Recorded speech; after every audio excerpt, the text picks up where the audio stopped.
Welcome to Breakroom Bullshit. You do not give me warnings when we start these. It's pretty funny that way. I guess so. Hey, welcome to this week's episode. We just actually got done recording a shorter version. Short special. Wait a minute. We should probably... That doesn't make sense if we record a shorter version before the normal version. I guess it kind of... Anyway, yeah, we just got done recording the shorter version that we're going to upload separately. We've had several people, not just one, but several people have had some constructive criticism that our episodes are too long.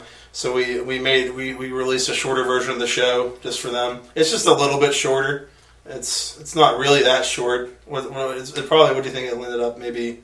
I'm going to say it was around...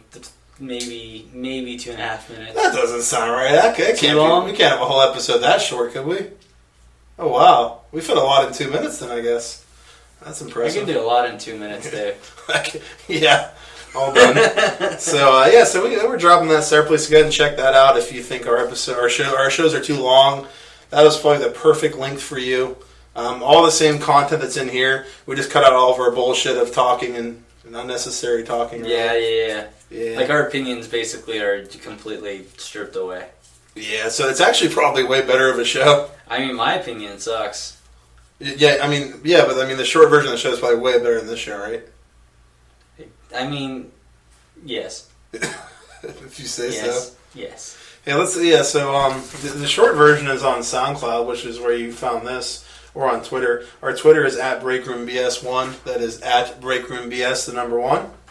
Our SoundCloud, the page is just Breakroom BS, or you can search Breakroom Bullshit, and you can stream and download the show there. You should probably just download it. Oh, you sound so contrived, Dave. Dude, we had a download. We had a download? Yeah, I didn't tell you. You didn't tell me about that. Was that the exciting news you were waiting to tell me? No, it was that you're single now. Oh. Sorry. I don't understand. Yeah, you don't need to look into this anymore. I should probably text that after they look at it. Did she listen to this show at all? She listened to, I think, the first episode, or maybe it was the test episode. What'd she think of it? I can't remember. She thought it was something, I guess. I really don't remember. Stop it. Stop what? I'm asking if she liked it or not. You're just staring at me. I'm waiting for an answer. I don't remember. That's good. I think she chuckled a few times. I'm just glad to know that you listen to what she has to say. You're very good. I think she chuckled a few. You're a very good listener. I don't think she really cared. Not really. Yeah. No. Yeah. Oh, also on the we should probably get into this later, but we'll get into it later about the top 5 thing. We'll talk about that later whenever we do the actual segment. But yeah, I mean, we've had so much feedback on Twitter from all of our fans. Brooks is a champ. All of our fans they're tweeting us all the time. Brooks, all one of them. Brooks is on the Twitter and constantly just telling us all kinds of nice things. Brooks is my hero. What's he have to say? His Twitter handle is Captain America with 2 A's at the end. If all of our fans want to go, Brooks, you better be ready, because the BS BR Army. All our fans are going right over to you. As you dubbed it, the BS BR Army is all going to just start following you. The break room dwellers, the people who dwell around the break room. How's that sound? I think BS BR Army is better. That's dumb. Everyone calls theirs an army. Okay, well then let's go with people that like to suck on Gable's balls. That's actually 0. That has a good ring to it. Does it? It's a good ring. Good ring. Well, we can not dwell on that. I'm gonna make sure. Brooks is listening to this. He's the one that put BS BR Army, so you're just called his idea stupid. I'm sorry. He's our only listener. Now we're gonna lose him. You're a nice guy. Fucked up. You're real cool. Damn it. But yeah, so every single one of our followers, all 161 of them, that I'm sure are listening right now at this very moment, go follow Brooks and just wait for your Twitter to explode. He's going to sit there and watch. He's going to get one follower come on and then one leave. He's going to be like, whatever. What if he doesn't even get one? He just loses one. I need a cough button. I need to use Taz's cough button. We're sorry you lost the follower, Brooks. Yeah, but he actually had some constructive information for us. We were babbling on about something about Ragnarok, and we didn't really know what it was, and we looked it up. I can't remember what we said, but he clarified that Ragnarok is originally the name of the end of Asgard. It was later the name of the clone of Thor that killed Black Goliath. I told you! Clearly the clone of Thor is racist, because he killed Black Goliath. Yeah. That's not right. How do you think he killed him? Do you think he just, like, hit him in the head with, like, a fucking grape Fanta and he just fucking died? I fucking read Civil War too. I think it was something with a lightning bolt just fucking struck him down, or maybe it was his fake Mjolnir. I didn't really want to know. I was just kidding. No. But thanks anyway, though. Yeah, I'm gonna go shove my face in, I don't know, a bucket of soapy water. Yeah, you shouldn't really talk anymore. Yeah. This is going to be a very quiet episode because I don't have anyone to make fun of. Why? He also said you should stop asking me asinine questions. Me? Yeah. What'd I ask him? I mean, something about... Why don't you click on it and see what it's connected to? I mean, I don't think it's connected to anything. Where is it? He's talking about on the podcast. It's not. You didn't ask him. I didn't ask you on here, genius. He's saying that you were asking me asinine questions on the show. Asking you asinine questions. Oh boy, there's an asinine question for you right there. You're a quick one, aren't you? No. Oh wait, you were being sarcastic. Oh wait, was I? I don't even remember. But all right, well yeah. So let's get into some news. We've been talking for 6 minutes about nonsense. Maybe that's not what this podcast is for. Complete nonsense. This podcast is to inform and educate, and hopefully just be played in the background when guys are fucking each other in the ass. That's what I'm hoping for. I hope it's just like fucking naked men, just all fucking sweaty, just pounding each other in the ass. Just raw, bro. No condoms or nothing. There's a large, muscular man who resembles Steve Austin doing cocaine in the corner off a glass table. I don't get it. It's just weird. Is he like staring at them as they fuck? Yeah, he's just like uncomfortably looking. He's into it. They're like, "Hey, Steve, you want to join?" He's like, "I'm good, bro." It's not Steve. He just looks like. What's his name then?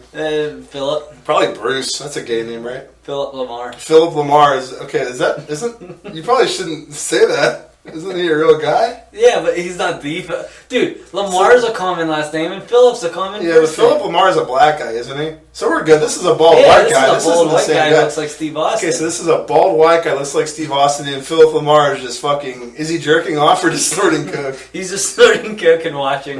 They're like, "Hey, Phil, you want to join me?" He's like, "I'm good, bro. I'm good."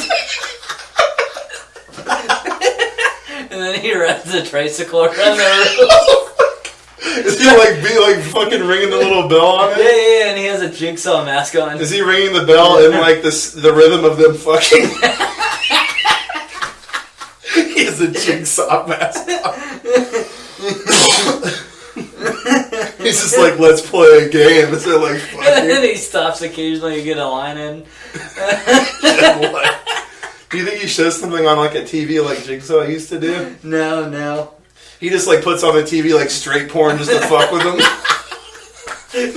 Would you like to play a gay game? That's funny. Oh fuck. Oh, that's really good stuff right there. Hey, don't we have some news or something? Oh god. Would you like to play a gay game? He's like, "Bro, we're already fucking gay."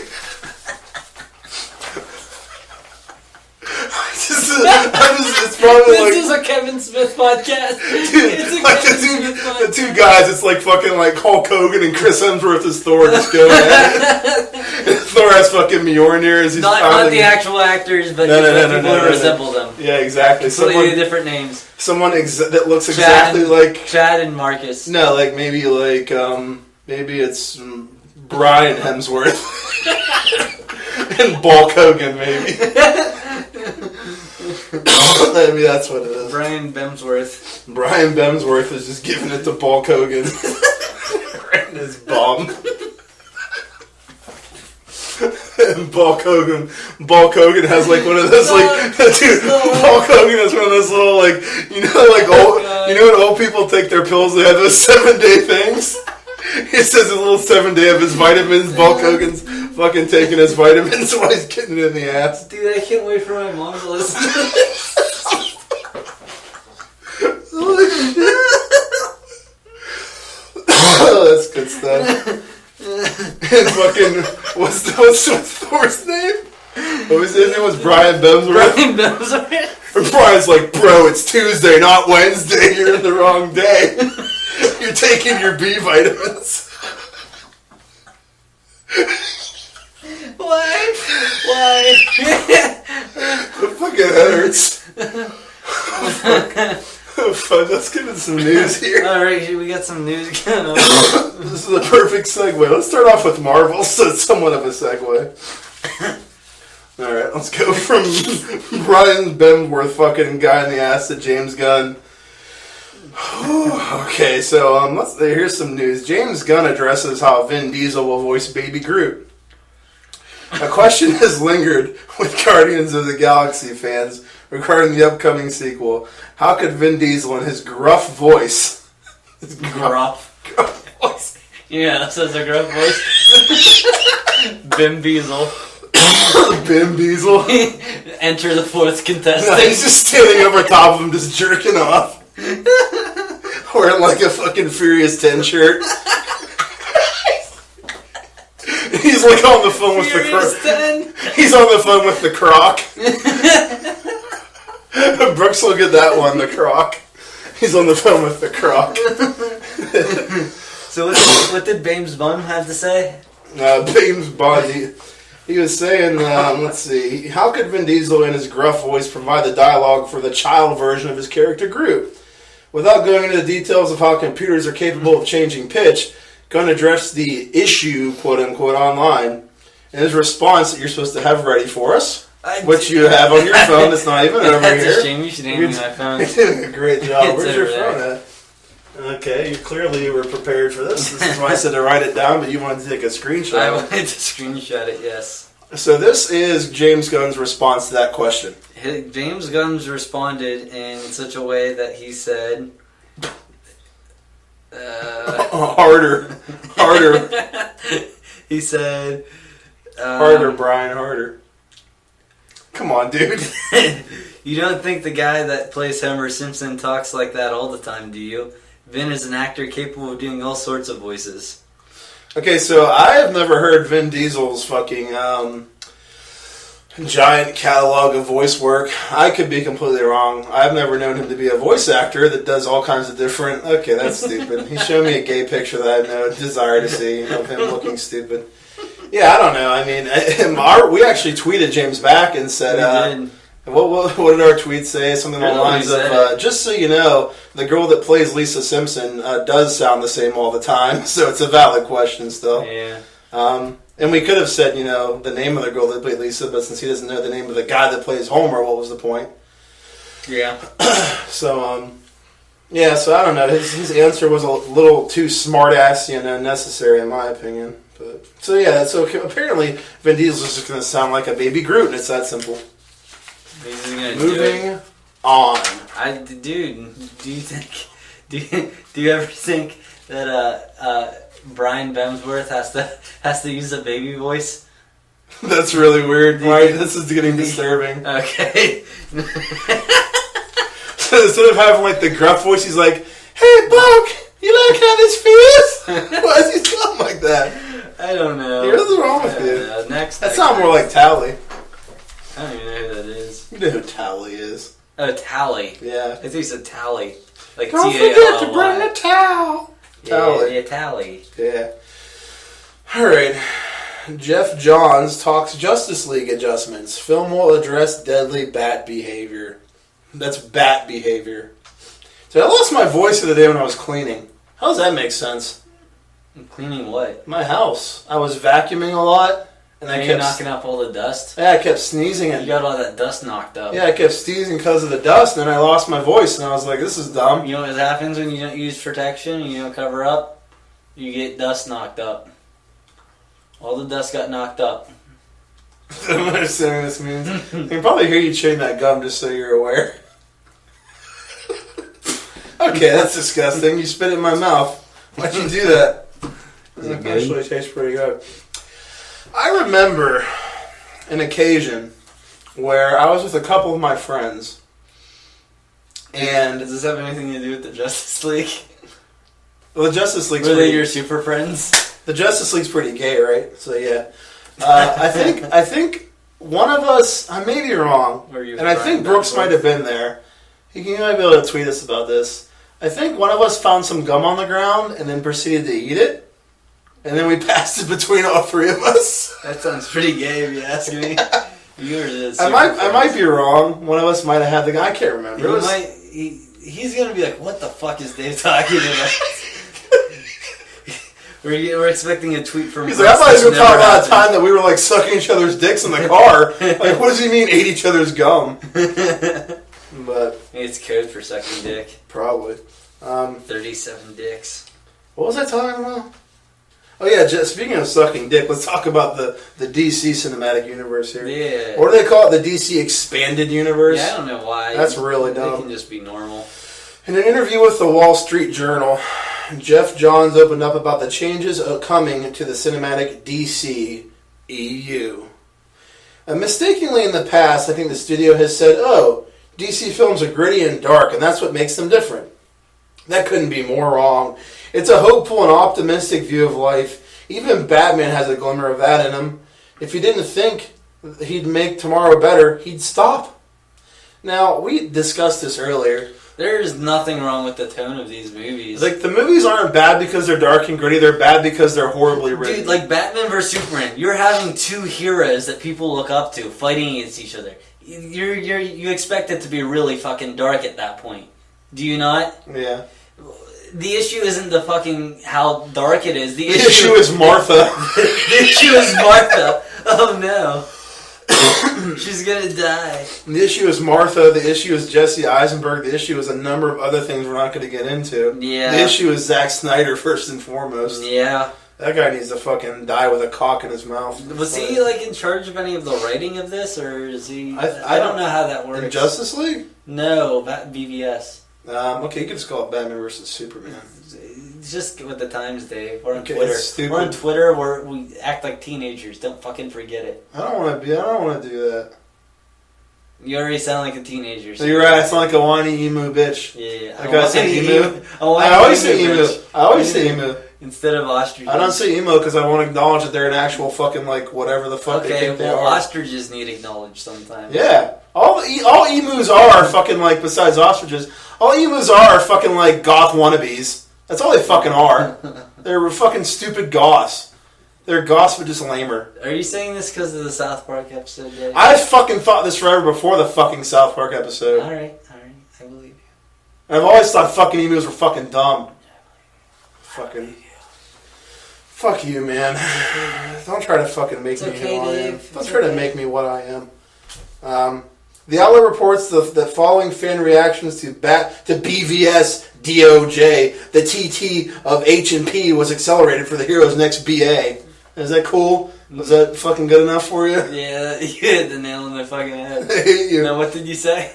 The outlet reports the following fan reactions to Batman vs. Superman, Dawn of Justice. The timetable for hope and optimism was accelerated for the hero's next big adventure. So in the next movie, it's gonna be hopeful and optimistic much faster than they initially planned. I fucking love the tone of Suicide Squad. It had a really great tone. The writing was shit. I have no problem with the tone of any of their movies. And the editing was shit. I have a problem with the directing and the writing. It's not the fucking... I don't think David Ayer had anything to do with the issue, though, for that one. I mean, yeah, Zack Snyder and BVS is a completely different issue. But Suicide Squad, I don't think David Ayer was the reason. I think he's just... But at the end of the day, the director should have the balls to stand up and say, this script sucks, make it better. You're right. That's just my opinion. You're right. I mean, granted, it's a giant fucking studio film, and they're just going to be like, it's well, bye, David. Bad reputation. Well, then, yeah, they're just going to be bye, David. I hear bad things about the Fantastic Four dude because he shot down what. Yeah, but I also heard that he fucking destroyed and wrecked the house and was a fucking complete douchebag. Really? Yeah, I heard a lot of stuff about that. So that's kind of different. Then. He would throw a temper tantrum and just like fuck up the house he was staying in. Oh. Yeah. I don't know how accurate that is, but that's what I read. But yeah, I mean, the problem is like when you're dealing with a giant studio, it's probably harder for... I mean, look what happened with Sam Raimi in Spider-Man 4. Mm-hmm. They were like, this is what you're going to do in Spider-Man 4. And he's like, I'm not going to do this. And if you want me to make this movie, I'm going to have final say, unlike Spider-Man 3, which you guys ruined by making me put Venom in it. Mm-hmm. And they're like, well, fuck you, you're not going to do Spider-Man 4. This is Spider-Man 4. This was like one of the most successful franchises of all time. And they're like, fuck you to the guy that did it. So standing up to the studio doesn't always work. You know what I mean? But yeah, I don't remember. Did the new Amazing Spider-Mans do that well in? Fox? They did decent. I mean, they made like hundreds of millions of dollars, but they didn't make anywhere near what like the first three did. Not even close. No, the first three were like billion-dollar movies. They did really good. These ones were like, and then I also heard when they were first. I think David Weber's the guy's name, the director. I think it's David Weber. I think we were trying to think of it earlier, remember? It was something on the web. I think it was David Weber. You might be right. But, I heard they were initially talking about, with the new Spider-Man movies, those ones, they wanted to, like, make them smaller budget, so, like, they would be smaller movies, more, like, teen angst type movies about him in school, so that they could, like, make money and make a bigger profit. But then they made the movies, they're, like, fucking $100 million fucking budget movies. But then, they didn't make anywhere near what the original ones did. Yeah, I did not like... When I first heard that they were fucking redoing that, I was so fucking pissed. I'm like... Should I? Like, okay... Should we get into this now, or should we, like, hold off till another... I'm going to make my one point about this real quick. Like, and this is an analogy I use for this. The original Spider-Man movies were billions of dollars, okay? Mm. How many billion-dollar franchises do you have? Not that fucking many. And they have this billion-dollar franchise, and they're like, we're just going to start over. That's like hitting the lottery, taking all your money, and just playing the lottery again with it. Yeah. Like you fucking hit the lottery, you got this billion-dollar franchise, you're like, fuck it, let's start over. Why? I don't understand why they would... that doesn't make sense, why you would just fuck over the directors like that if they're making you all this money. Yeah, Raimi did not want to have Venom in the third one. They're like, you better do it. So he does it, and then it sucked. And it's like, you guys made me do it. Yeah. But... Remember your theory about... did you ever explain your, what was it, Saw theory? Your Saw Pixar type theory? Oh, yeah. We were talking about how Good Dinosaur hardly made any money. I mean, it made money, but like nothing near the... It wasn't even number one. Inside Out or anything. Yeah, it wasn't even number one opening weekend. Good Dinosaur wasn't. So it made money, but nowhere near the other Pixar money. And I was saying that my theory... It's the same thing with the Saw movies. Like, the Saw movies are all really super successful. I saw Saw 5. I thought it fucking sucked. I hated it. But it made a lot of money. Mm-hmm. Based on the fact that the Saw movies were great to that point. So everyone was going to see it. So they went and saw Saw 5. I think what happened was everyone saw Saw 5 that sucked. And they were like, well, that sucked. So when Saw 6 came out, no one went to go see it. It made no money, but it was an amazing fucking movie. I love Saw 6, but because everyone had the bad taste of Saw 5 in their mouth, Saw 6 suffered the repercussions of it. Inside Out, I fucking did not like that much at all. I mean, I didn't hate it, but I thought it was... No. But like for me, I just couldn't get into that movie. No, the whole movie was just depressing to me. It was like, I don't know. I couldn't get into the movie. I thought, compared to the other Pixar movies that had such a high standard, I thought it sucked. Compared to those. Yeah. That's a good way to put it. Compared to the other Pixar movies, it sucked. And I think maybe what happened was people saw Inside Out. The Pixar movies are always home runs, and everyone goes to see it, and they're like, oh, this movie's not that good. So Good Dinosaur comes out, everyone has the bad taste of Inside Out in their mouth. Like, it's like, you were supposed to pull out, but they fucking shot it right in their mouth. I don't know, like, good. I agree with that. Like, I don't think Good Dinosaur got anywhere near enough. Good Dinosaur was so good. Whenever I talk to people about Inside Out, everyone would be like, oh, Inside Out was so great. And I'm like, I don't understand. If everyone liked Inside Out, then wouldn't that theory not be true? I mean, yeah, but like there has to be people who didn't like it, though. I feel like a lot of people say they liked it, and then just be like, oh, it's a Pixar movie. You know what I mean? I feel like sometimes people just say they like a movie. Like if it brought up fucking, I don't know, the next Marvel movie with someone and it sucked, if I ask them how it is right off the bat, I'm sure they're going to say, oh, it was a good movie because it's a Marvel movie and it's popular. So why go against the popular opinion? Dude, Dark Knight Rises. Like, Dark Knight Rises, anytime I speak to anyone after it came out, I was like, they're like, so what'd you think of it? I'm like, it was a piece of shit. And they're like, what? It was really good. I'm like, oh, was it now? And then I go into my explanation of why I hate it, and they're always just like nodding their head. They have absolutely no counter arguments, like no counterpoints. Anything I'm saying, they're just like. I've witnessed this on like 3 different people. Yeah. Who's done They're this like, too. yeah. I'm like, okay, then it sucked. I think I was the first one I heard it from. Really? Yeah, I think you did it to me one time. I did do it to you. Yeah, you did. Yeah, I made you really not like Dark Knight Rises. Remember, I made you like read the fucking I made you recite lines from it while I fucked you. That was funny. I was like, is this what you fucking think of it? Oh, that was funny. I made you talk like Bane too. You're like, please pull out, David, the church. Dude, fucking Don't Breathe. I saw. Didn't the voice of his character, Stephen Lang, I think his name is. Yeah. Didn't his character kind of sound like Bane? Yeah, it was really like, I kind of like a forced, mysterious sounding type thing. Yeah, hey, we were talking about news. I think we're on our second article. Yeah, let's move on to. Yeah. We finished that. What was the summary of that? They're gonna try to make the DC movies better. Oh yeah, and we decided it's not the tone, it's the fucking writing. Okay, so let's go over this. Joe Manganiello. He's from Pittsburgh, I believe. Joe M. A dude from Magic Mike. Yeah, Joe M. from Magic Mike is going to be Deathstroke in the solo Batman. Last week, Ben Affleck created a flurry online when he released an unprompted and unexplained video of someone in a Deathstroke costume on the set of Justice League. Now, the Wall Street Journal has confirmed in an interview with Jeff Johns that the man behind the mask is none other than Joe M. That he will be the villain of the upcoming solo Batman movie. Huh. Now, I have one issue with this.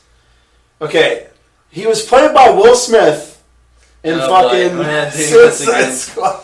Oh, boy. He doesn't look very black to me. No, he doesn't. Okay, I'm a jackass. I'm a fucking idiot. Poor Dave. Yeah. We all make mistakes. I was really upset you brought that up in the fucking other one because I had planned on doing this, and you kind of like stole my thunder by bringing up why I was embarrassed.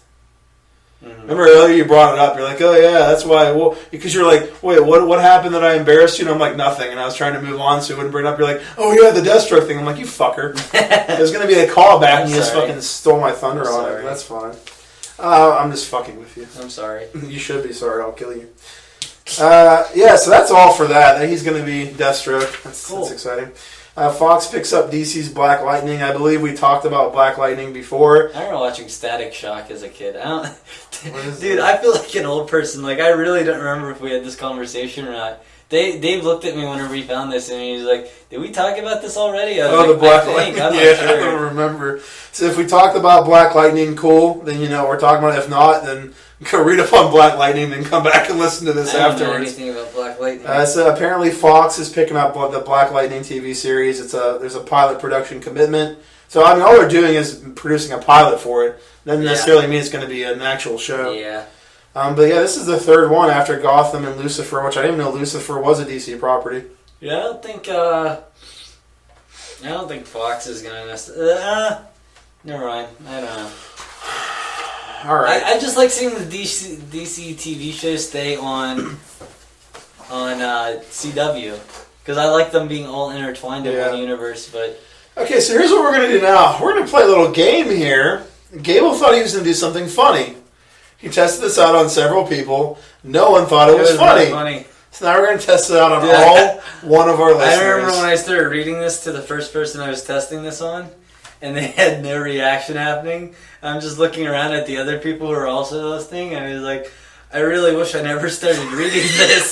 So now we're going to read it on our podcast. But I do remember when I was highlighting it initially, like, I'm just sitting there and I'm laughing to myself. I'm like, this sounds so funny in my head right now. Okay, there is one line I think is funny, and I'll probably laugh when I say it. But so basically what he did was he took an article about the Booster Gold movie that's not going to be a part of the DCEU, and he kind of mad-libbed it. He just like highlighted certain words like throughout it, and then he just read them all as in a one sentence. So I only read the highlighted words. I'm going to read you the highlighted words this mad-lib that Gable created that's not going to be funny. It's not funny. Okay.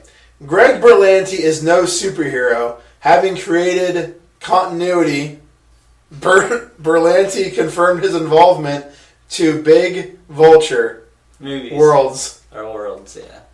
Berlanti hinted he would also like to You put. He would also like to be the feature of the homo agenda. It's pretty funny. Of the homo agenda. First Class Power Flash was rumored to be a buddy cop superhero movie. Why would you think that's funny? For some reason, there's 4 words together. First Class Power Flash sounded funny in my head. I don't get why that's okay. I don't know. Dan Jurgens is the identity of a resident of D.C. He makes notions of signing shamelessly. What does that mean? I don't understand what that means. To be fair, when I first highlighted signing, I thought it was singing, and I was like, oh no. You're like, I can't turn back now. He sings shamelessly. You have to pull out your unhighlighter, and it just didn't work. Alright, so what's the point of this actual article? Do we care? The Booster Gold movie will not be part of the DC Extended Universe. You know what Booster Gold is? I don't. I know it has something to do with, like, time travel. Alright, it says... Explain it, Dave. Okay. Take it from the top. He's created by Dan Jurgens in 86. 69. Booster Gold is a super heroic identity of Michael John Carter, a resident of the 25th century, travels back in time to the present-day DC universe. There, he makes use of his futuristic technology to become a serial killer of only dogs. Is that a serial killer? He's serial killer. Yeah. At first, eschewing traditional heroic notions of killing these dogs, he sells them to the China. He doesn't even say Chinese, he says to the China. Right. That's weird. To be put into soups, foods, and other things being eaten by chopsticks. I don't know. This Booster Gold character doesn't sound very controversial. Big issue. What it actually says is that the future uses his futuristic technology to become a hero. That's cool. That's really smart. At first, eschewing traditional heroic notions of justice and nobility, and instead signing endorsement deals and shamelessly self-promoting. Yeah. They're making it into a movie. Moving on. Alright, what do we got here? Alright, there's some news on Avatar. This is actually not really news at all. If you listen to our short episode, you probably already heard it. Yeah, the entire thing. James Cameron talks about Avatar and his live-action fucking weird thing. RPG. Director James Cameron... What? I don't know. Like... Live-action RPG game. Okay. Director James Cameron attended the New York premiere of Cirque du Soleil's Turok at Barclays Center last night and revealed more about the anticipated Avatar sequels. Turok depicts the world of Pandora before the events of 9/11. That's weird. That doesn't even make any sense. I don't understand. 9/11. It doesn't make any sense. This is the anniversary of 9/11. James Cameron thought that maybe he's talking about this because of the 9/11 anniversary. James Cameron has always thought that the... Wait. What? Brooks, I'd like to thank you for staying with us over these last 4 episodes. Because they're not good? Because they're not good. They're not good. Thank you, Brooks. That's all. Cool, okay. We're getting into an emotional moment about 9/11 and you just fucking thought you'd try to be funny. I tried to shout out to Brooks. Okay, so this is what it says. James Cameron has always thought that the falling of the towers was very anticlimactic at the end of the 9/11 film. Please. Oh, God. Keep going. Please don't tell me Michael Bay got involved. Initially, Michael Bay thought it could be a good superhero movie as the people falling had the opportunity to fly away and save the world. That's just fucked up. Oh, God. That's just fucked up. Dave. What am I going to do with you? It says, according to this, whenever the... What it actually says. No, it says, whenever the first Avatar sequel comes out in 2018, in remembrance of 9/11, special Avatar box cutters will be handed out at theaters across the nation. Oh my God. I don't know what any of that really means. Oh God, we're going to jail. What? I don't know. We're just being... Dude, Family Guy made fun of 9/11, why can't we? That's true. Alright, let's go. Alright, we do apologize for it. No, we don't. I don't really care. It's labeled offensive in the... yeah, it really is. I mean, if people are offended by 9/11 jokes, then they probably shouldn't be listening to this anyway. But alright, so anyway... yes. Turok depicts the world of Pandora before the events of the first film. Talking about the status of the Avatar sequels in Turok, Cameron said, "We've got most of the sequel stuff already designed, but I like this idea of weaving back and forth between the two worlds, the live world and the film world. The storyline in the sequels really follows Jake and Neytiri and their children. It's more of a family saga about the struggle with the humans, but thematically, Turok manages to land very, very closely to the feeling of where the sequel stories are going. We're going to get a new Avatar in December of 2018, December of 2020, December of 2022, and December of 2023. And he actually said this, which I thought was kind of interesting. He said, as far as making the December 18 release date, Cameron said, we haven't moved that target yet, but we will if we need to. The important thing for me is not when the first one comes out, but the cadence of the release pattern. I want them to be released as close together as possible. If it's an annual appointment to show up at Christmas, I want to make sure that we're able to fulfill on that promise. Oh, jeez. So we're going to have a bunch of same time as Star Wars and Avatars. Oh, God. So, all right. That's all for the news that we have for this week. Wish we had some pizza. I know. Or some lo mein. Those both sound really delicious. Oh, dude, you know what we should have gone and get? What? Chicken and a biscuit. Dude, chicken and a biscuit. Let's go get it during the break. Yeah. You don't want to, do you? Nah, it's Why too not? far away. You have to drive to the store. Just fucking jog to the store. We'll get some exercise. I don't want It's to. right down the street. I don't need exercise. You're a fucking bitch. Yeah. Well, we're going to be back with some chicken and biscuits. You guys enjoy this short, non-commercial musical break. Dave's going to sing a song on break. Yeah. Bye for now.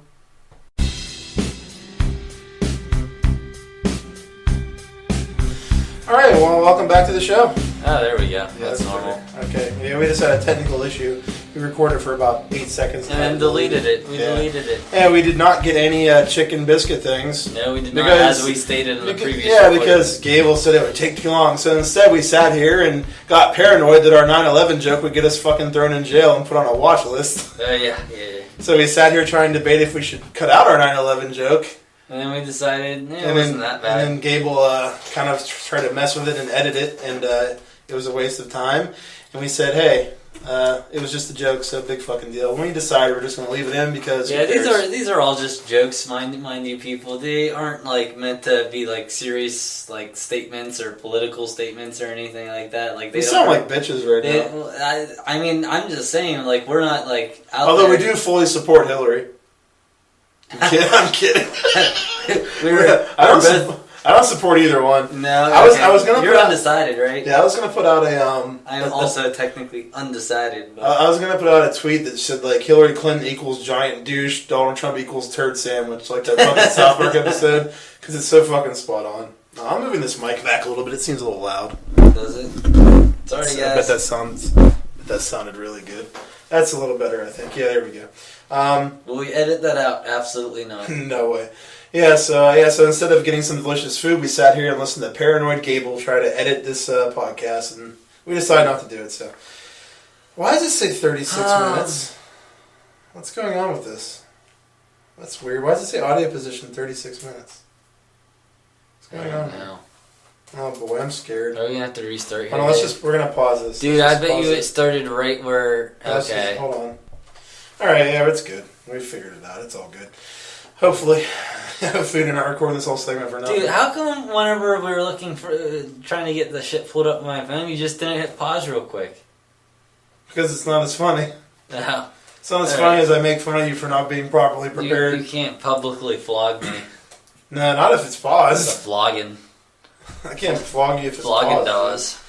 I just realized I can just fucking start where it ends, and this is going to save me a lot of trouble in the editing. Oh, wow. Wait, what?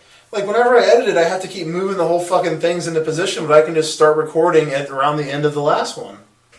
Oh, cool. Yeah, that'll save me about 3 seconds. Cool. There we go. What segment is this, Dave? This is the talking about 9/11 jokes and the comic review segment. Oh, boy. All right. All right, so this is the comic review segment.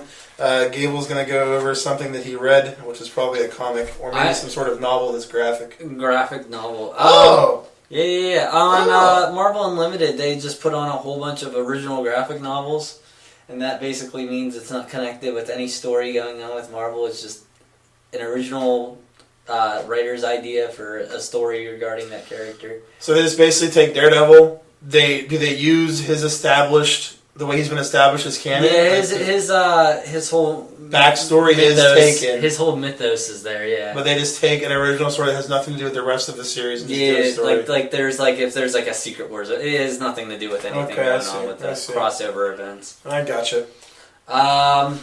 Yeah, so what made you choose Daredevil for this? I didn't choose Daredevil. You just said Daredevil. When did I say Daredevil? Why are we talking about Daredevil? You said Daredevil. You said Daredevil. Are you sure? Yes. Oh, alright. Well, it was actually a Spider-Man graphic. Alright, so I don't know why you said Daredevil. I'm not sure why I said Daredevil. They both wear red suits. It's all the same. Anyway. Alright. Anyway. I don't like this. We can't see how long the fucking segment is now. What do you want to do here? I want to keep going. Because I ain't no bitch. I mean, that's up for debate. Hey, fuck you, man. Why don't you just subtract 34 from whatever number we're on? How's that? Yeah, but I don't know where it started, so that number that we're on doesn't miss. It started at 34. Oh, it's still recording. Oh god, look at this. It's going crazy. It's going fucking mad. Whatever, we're just going to record this and then it's going to be as long as it is. It started at 34, so we're 5 minutes into this segment and we've talked about nothing. Sounds about right? Yeah, that's just about our regular segment. Dude, our news segment, we're 38 minutes long. We spent about 4 minutes on news. That's true. So we talked about Brian Bemsworth. Yeah, I do love Brian. Phil Lamar. Phil Lamar who looks like Steve Austin, not the Phil Lamar from Pulp Fiction. Can we call him Bulk? Should he be Bulk Bogan? Other voice acting. Bulk Bogan. Bulk Bogan was his name? Yeah. Bulk Bogan. Okay, anyway, your comic shit, dude. Can't wait to see David Bithney later. I don't get it. That's your bulky gay version of yourself. Oh, man. David Bith. I don't want to be gay. Your last name anymore. Yeah, but for the comics this week, since Marvel put those graphic novels up there on their Unlimited app, I went ahead and read a novel written by... I didn't even see who wrote it. Okay, well, maybe you should take better notes. For some reason that seemed to slip my mind whether or not... Unless there's a way we could pause this or something while you look it up. Can you pause it? Nope. No. So we're just going to sit here and listen to Gable be unprepared. Okay, stop looking at this pizza. Where do you get pizza Stop from? looking at this pizza. Where the fuck did that come from? Stop looking at the pizza and look up the information. Oh, God. Okay, so this pizza is sitting in... Oh, it's Mark Wade. I have really old pizza at the house here. I don't know why this is here. Mark Wade. Is that Finch's? You want to eat this? Does Finch think you're eating his pizza? Yeah. You want to eat this? No. These are anchovies. It's a fucking jalapeno. Same thing. Yeah, written by Mark Wade and James Robinson. They seem to co-write it. So, yeah, it was a really good story. Did you watch Daredevil, right? So you know who the Kingpin is and everything? Yeah, I mean, I know him from the Spiderman cartoon. Yeah, the cartoon as well. The whole story was about... He's not black in this, is he? No, who? Kingpin? Yeah. No, thank God. You're racist. Well, I mean, the Black Kingpin from that Daredevil movie wasn't all that great. But the whole story is focused around Peter discovering that he has some... Did I even say the name of this? No. Family Business. It's called Family Business. Amazing Spider-Man Family Business. You only read one of these graphic novels so far? Yeah. Most of the graphic novels they put up there are part of their Season 1 series, which is like just one story about the original, the origin of like Fantastic Four or X-Men or whatever. They're comparable to DC's Earth 1 stories, where they're just basic stories, basic tellings of the characters. This is riveting. Yeah, this isn't one of the basic tellings. You don't care. I know you don't care. I care, dude. Oh, it's okay. I care about everything. So I started wandering off in my mind. I'm sorry. I mean, I was doing that for a lot of the show.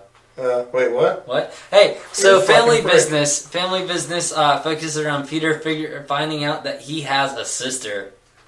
Yeah, Spider-Man has a sister in this. What? Yeah. I don't agree with this. She's a badass CIA agent who just found out like a week ago that her last name's actually Parker. Is she a redhead played by Scarlett Johansson? No, I wish. That'd be great. How could Scarlett Johansson play someone in a comic book? Drawer like they drew Samuel L. Jackson to be Nick Fury.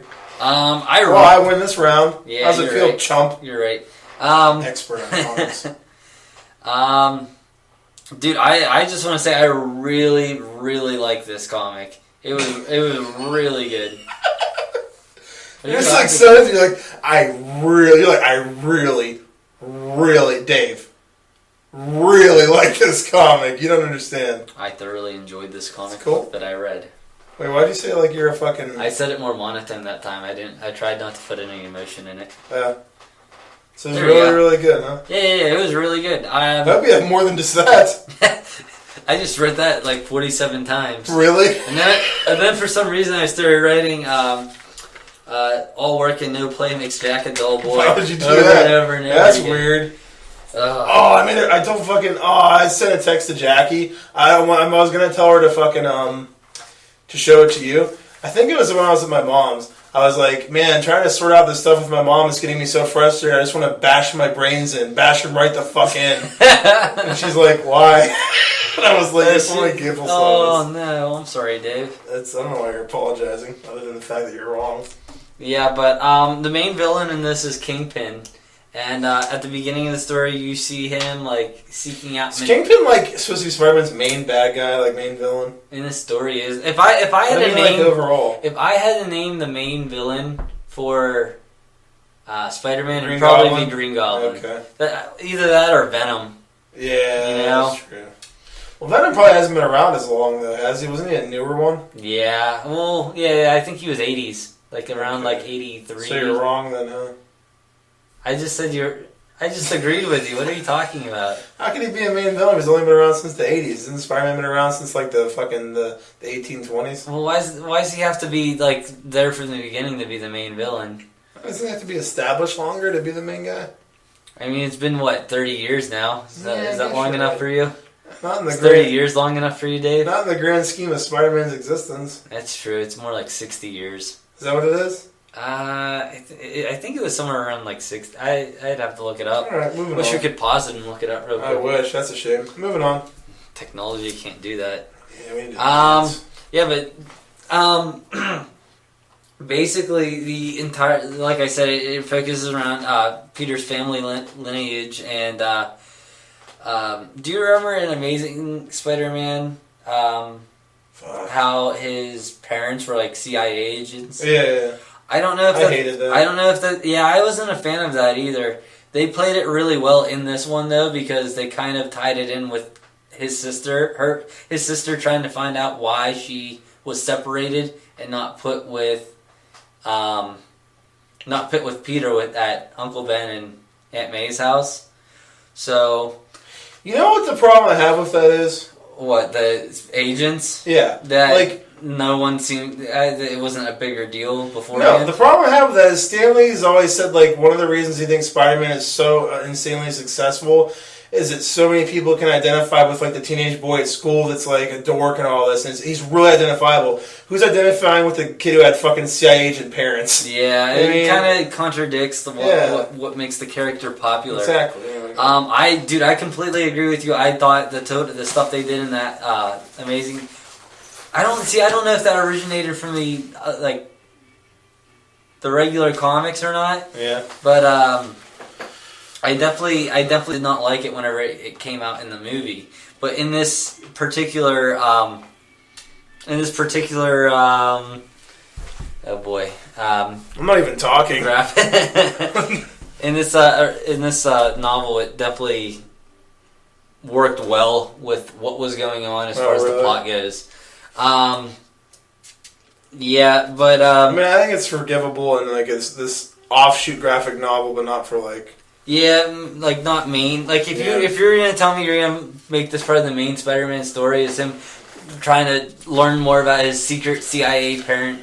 Would you protest, like take a sign, be like, "Fuck Spider-Man's parents and the CIA is dumb"? No, because it's the same reason I'm getting annoyed with the current Amazing Spider-Man series is because it's more of a Batman story now. It's just like he has cool gadgets. He has his own industry. It's closer to Iron Man or or Batman than it is Spider-Man, who was a high school kid who, like you said, like any kid could identify with. Yeah.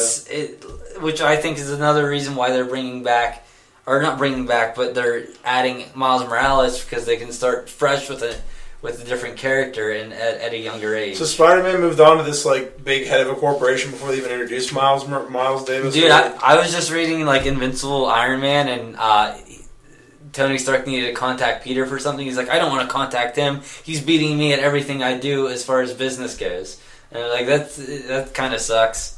That Tony Stark, the big CEO of Stark Industries, is no longer top dog on the NASDAQ. NASDAQ. They've been making fucking bank off the NASDAQ. Yeah. Yeah. Would you invest in Stark Industries or Parker Industries? I'd probably invest in whatever Jenna Hayes is starring in. That's what I'd invest in. Fair enough. Or maybe Asian street meat. Dude, something I really, really enjoyed more than probably anything, I said it again really, really, was the art in this. Yeah. I made a note of one of the pages. Right here. Oh, how many pages is this? Dude, look at the fucking design right there. Yeah, that looks really good. Yeah, they what I didn't like in here is his suit gets ruined. Wait, so who is this? Is this Miles Morales, or is this just Peter Parker? This is Peter Parker. Okay. The reason he's wearing the black suit in this, I think they kind of just wanted to do it as like a thing for the fans. I don't know if there's any particular reason that they decided that he had to wear a black suit, but basically earlier in the comic, his suit gets all fucked up, and his sister's like, I had some people work this out, no questions asked, so they won't even know it was you. But here's the thing, you're back in black. And he's like, I don't have a problem with that. So, I don't know, I think they just did the black suit just because maybe the artist liked designing the black suit better. Yeah. I mean, it does look really good in those illustrations that you're looking at there. Yeah. Why is he hanging upside down? Spider-Man doesn't normally do that. Yeah, that's weird. Yeah, I don't... Like he can crawl on walls, some sort of wall crawler. Any of that. Why does he look African American whenever his his things rip? Look how brown he is. Maybe it's just dark. I don't know. Maybe it's a really gloomy image. The artist here has explained the tone of that one panel. Thank you. Yeah, but the entire thing focuses around him, his sister figuring out why they were separated and why she didn't get to live with Aunt May and Uncle Ben, and so she just finds him. What? Yeah, he's in the middle of some scuffle downtown or something, and she just pulls up and get in the car. I think he falls in the car or something, and she's like, "Oh, it's you," and she reveals who she is. And, there's a really cool twist at the end that, in the... Spoilers. Hold on, I need some explanation here. So, she finds him fighting downtown. She's getting in the car, and he gets in her car, and she's like, oh, it's you. So she knew that Peter Parker was Spider-Man. She did not at that point. So why was she like, oh, I think... Oh, okay, well, no, I remember what the scuffle was.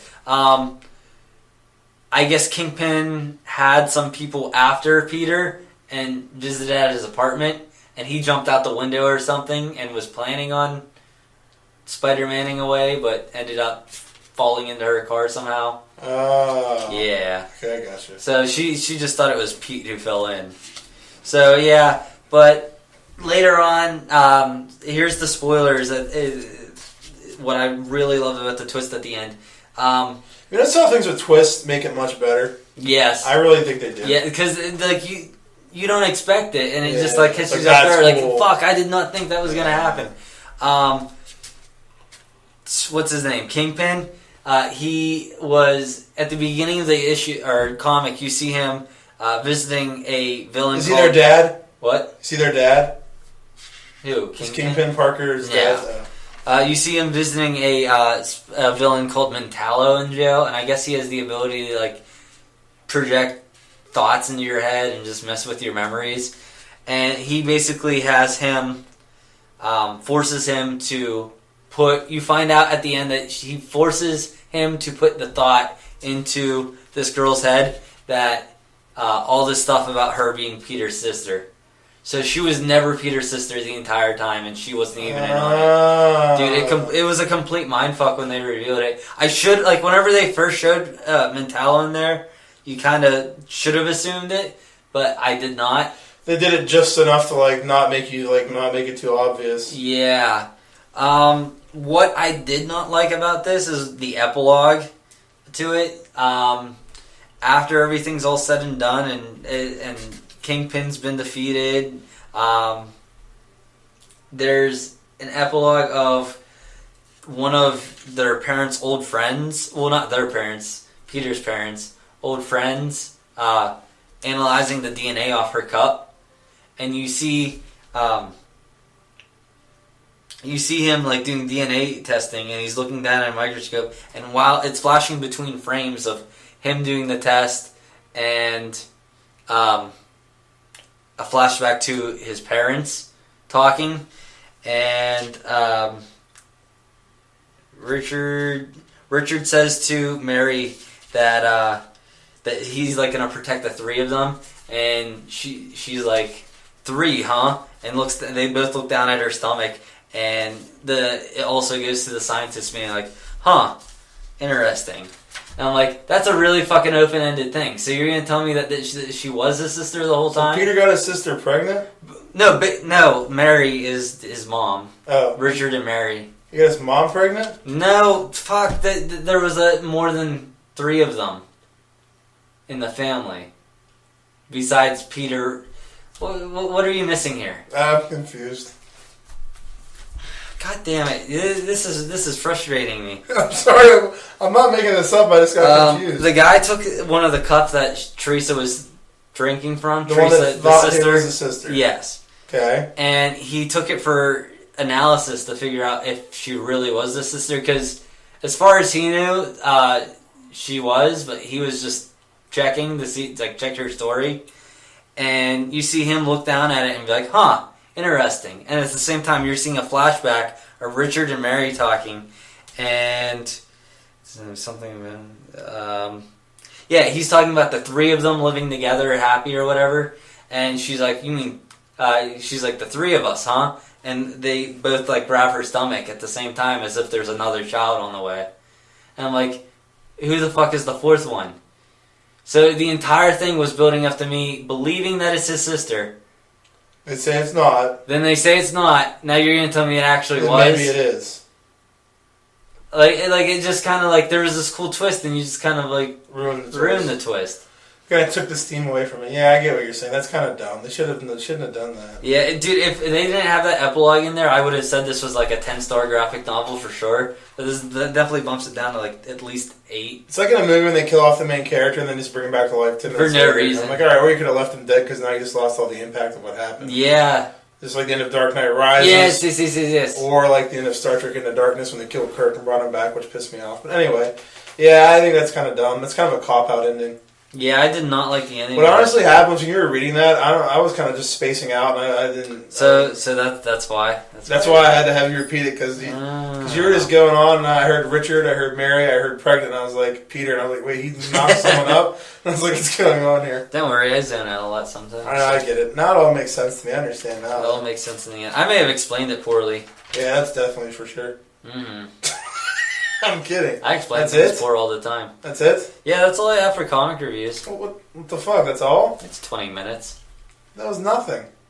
I mean, that was one graphic novel where you weren't even listening.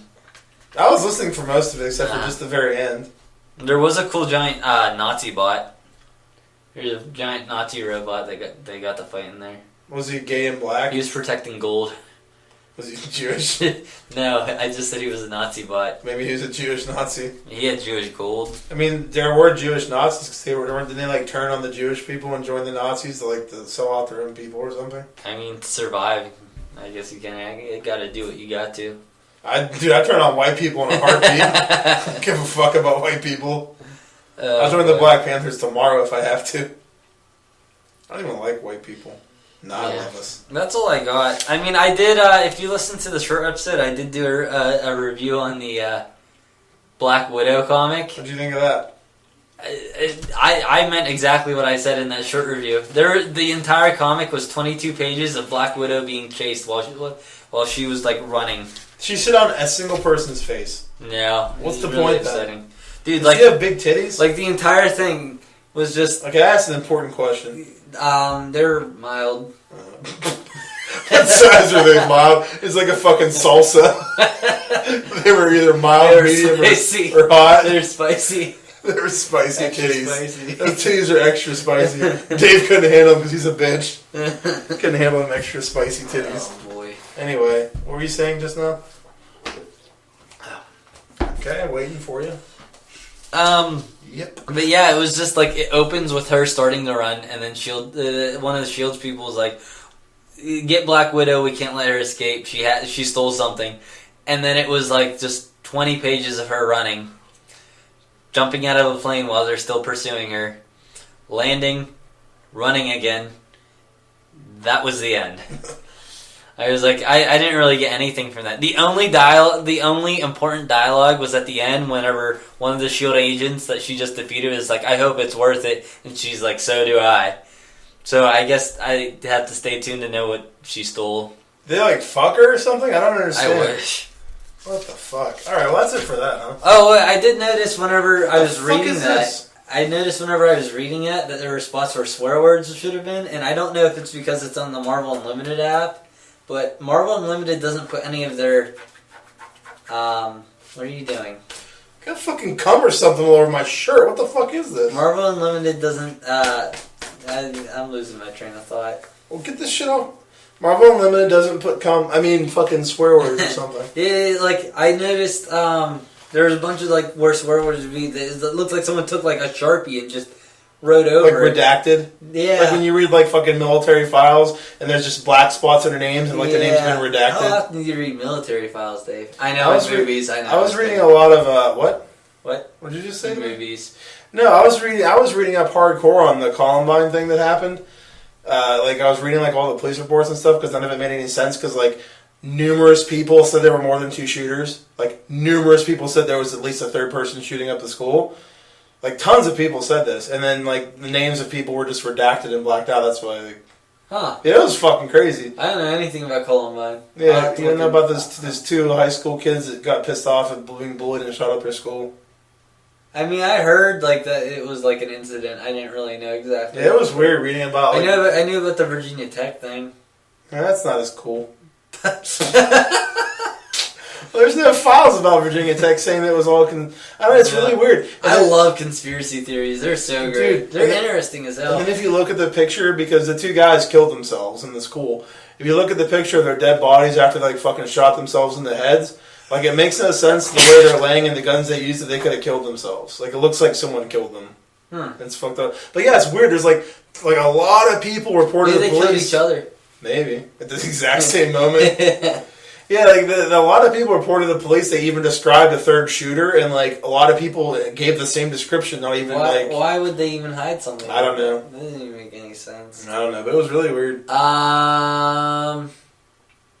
What was I talking about? Oh, talking about bowling for Columbine. all the stuff that got crossed out in the redacted. Yeah, like, I don't think Marvel Unlimited's allowed to put things that are rated R on their app, because I remember there's a series called Deadpool Max that I wanted to read, and I heard it's a little more rated R, I guess, than the average comic book. So. Yeah, I don't think they have anything like there. I think there's also like a Punisher Max maybe that also is not on there. But I think because there are swear words in this Black Widow comic that they had to.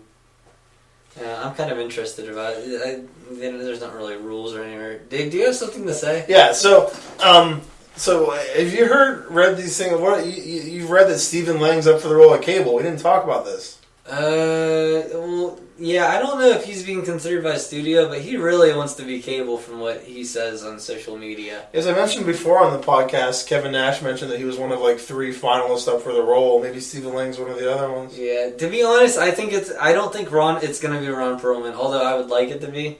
I don't like Ron Perlman at all. Really? I really dislike him. Why? He has a stupid fucking fake-looking head. His face looks fucking stupid. He has this weird mouth. He looks like a fucking one of the Canadians from South Park. Like, his fucking head's a trash can. It's just gonna fall off when he talks. I just don't like him. He has a stupid fucking mouth and he has a dumb head. I don't like Ron Perlman. I'm sorry. I mean, I guess he was alright in Alien Resurrection. That's about it. Yeah, I don't... Based off of Don't Breathe, I really hope that it... I think I did talk about this earlier. What? The Stephen Lang. Did we? Dude, we are like 2 old people. We're awful. We talked about this 40 minutes ago and fucking forgot already. Alright, okay, that's... Did we plug our Twitter yet? No. You guys need to go to Breakroom BS1 at Twitter. Wait, no. And here's the break. Okay, and we're going to break. We'll be back. Wait, let me hit stop. Oh, we didn't even do the movie reviews yet. I was like, Oh, that's wow, nice. we're almost done. I didn't stop it yet.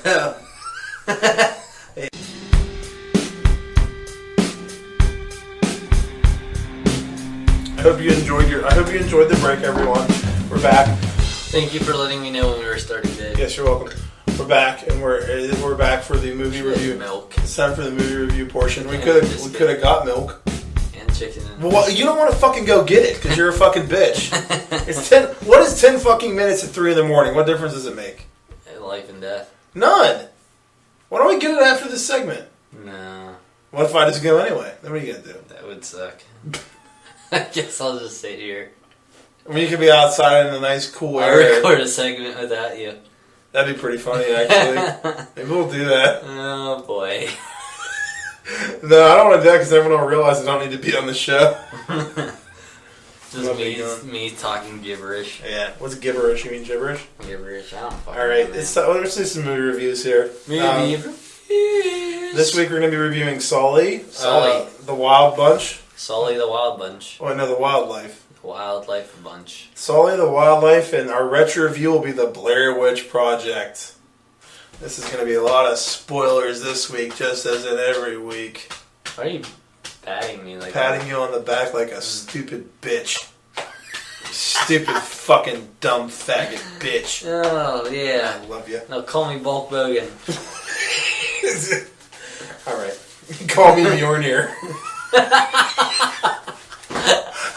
Call me. You think that video whenever there is the Mjolnir and he's holding little Thor.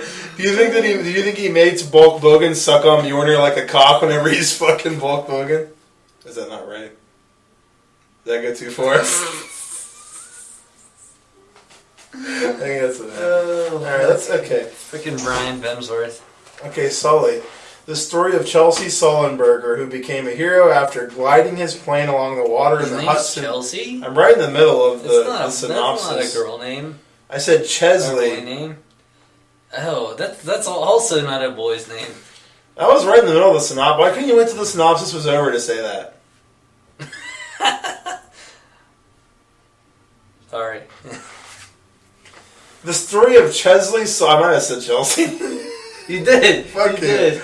Story of. I never even heard the name Chesley. That's probably why. That is a peculiar name. The story of Chesley Sullenberger, who became a hero after gliding his plane along the water in the Hudson River, saving all of the airplane flight's 155 crew and passengers. This starred the legendary Tom Hanks. Two-Face was in this. Aaron Eckhart. I wasn't a fan of his Two-Face. Okay, well, he didn't like you as a human being, so... Not many people do. Clint Eastwood directed the movie. I don't understand how he's even, alive. He's like fucking 1,000 years old and, barely coherent. Yeah, what's the last thing he did? Didn't he do Jersey Boys or something? I remember seeing some interview, from 15 years ago. He's like, I hate black people and I love guns. And I was like, wow, that's all that Clint Eastwood... And he was, about to fall over and die. Oh, boy. I don't think he's actually racist. I made that up. He made Gran Torino where he helped that Asian kid. He was very racist in that movie. Kept calling him Zipperhead. I don't even get that racial slur. Didn't he call? Oh boy, that doesn't make any sense to me. Zipperhead? Yeah. As I was watching the whole movie, all I did was try to figure out what Zipperhead means in regards to a racial slur. I was like, is it supposed to be like Velcro? Like his hair's like... Maybe it looks like his eyes are zippered up or something. I couldn't figure it out when I watched it. That's a really good movie, though. That's the only thing I could come up with. That is a really good movie, though. Okay, so the movie starts off with a dream sequence of the plane crashing. It's like... That's it. Yes, it's just like watching the news. So, it starts off with like a plane. It really kind of hooked me, like because he's in the plane and everything, and like they lose control of the plane and it starts going down. I'm like, oh, this is fucking weird. I guess we're starting right whenever he crashed into the river, and it starts going lower and lower and smacks the building and blows up. I'm like, Tom Hanks is dead. It's like I'm 3 minutes into the movie and Tom Hanks is already dead. I didn't see like a fucking parachute go anywhere. That's funny. Yeah, it really got me. I'm like, what the fuck's going on? And then he woke up and I was like, oh. It was a dream. You know, if it was me, I would have been having a dream about Brian Bemsworth. Okay. Moving on. You just hung your head in shame. No one could see you do it there. I did get annoyed like 10 minutes into the movie. After this all happens, the corporate fucking people or whatever are like interviewing Sully and Jeff, played by Aaron Eckhart, to figure out like if they did anything wrong or what happened on the plane and all this bullshit. What do you want to say? I have nothing to say. Okay. So then Why do you think I had something to say? Because you're sitting here staring at me like a douche with your mouth halfway fucking open, like you need a fucking dick in it or something. I don't understand. Do I look like Bulk Bogan to you? I hate you. You better take your vitamins and drink your cum. You gotta make sure I take the Tuesday pills. Okay, that's enough of that.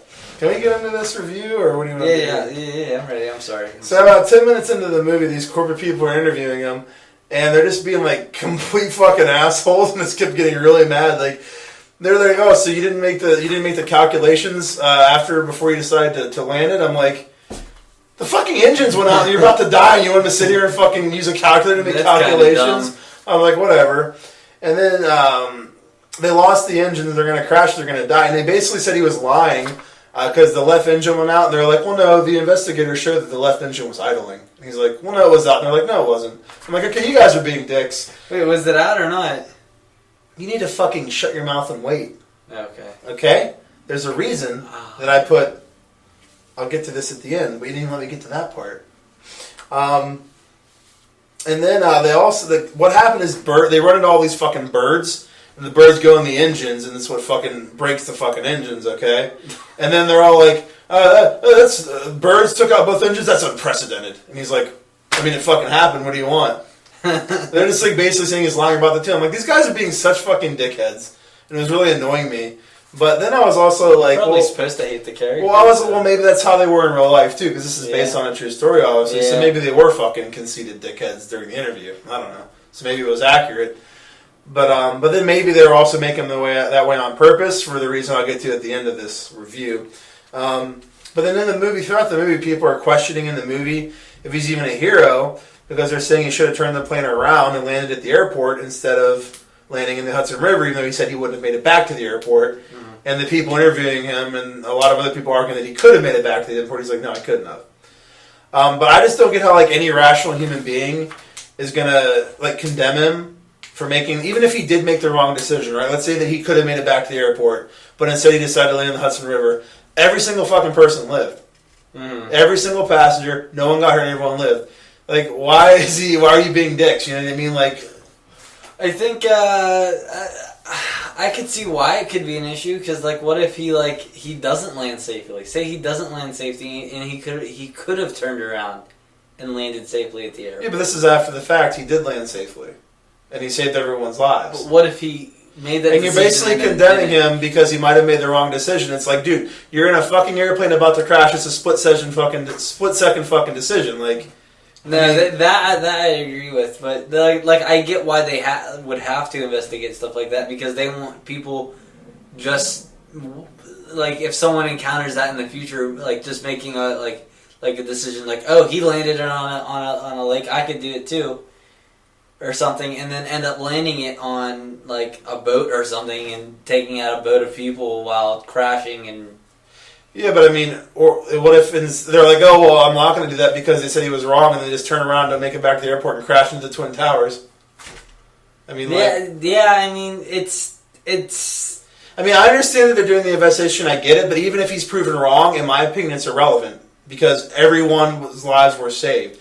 Basically, in this movie, like if he gets proved wrong, he's going to lose his flying, his ability of losing his wings. He's not going to be able to fly again. He's going to lose his job and all this stuff, which I think is bullshit. Wait, he was wings? Yeah, they're called wings. Your ability to be able to fly, the pilot had these like wing things they wear. Yeah, I was gonna play along with the joke that like he had wings on his back and was flying them around, and I was like, that's too silly, so I'm just gonna stop here. Like he's an angel. Yeah, he was like an angel to me. He was a hero. Yeah.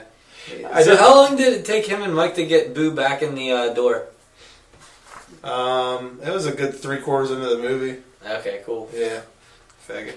I did like the flashbacks they were doing. They were showing Sully when he was like a teenager flying some like shitty fucking 2-propeller plane. And they showed him in the military, like flying a military plane, which is kind of cool. They just kept like kind of having the flashbacks throughout the movie. I really like the scene of the plane actually crashing into the Hudson when it was like losing its engines and all this. It was really suspenseful, well done. I would have liked to watch the sequence whole though. Like it starts off with them taking off. And then the engines go out, and then they're about to crash land, and then just cuts away to like he's not having the flashback anymore. He's back in present. And later in the movie, they pick up from there and show the rest of it. I don't know. Like I kind of would have liked the whole scene better if it was just one sequence, not just broken in half. It kind of took me out. You know what I mean? Like it didn't seem as suspenseful because it just kind of broke the scene up into 2 pieces. Yeah. But I don't know. I mean, that's just it. Kind of disrupted the flow. That's just me, but I mean, it's whatever.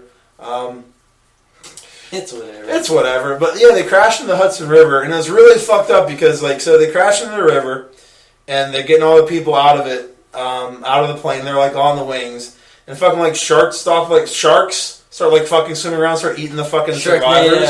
Sharknado. You're being ridiculous. Oh no.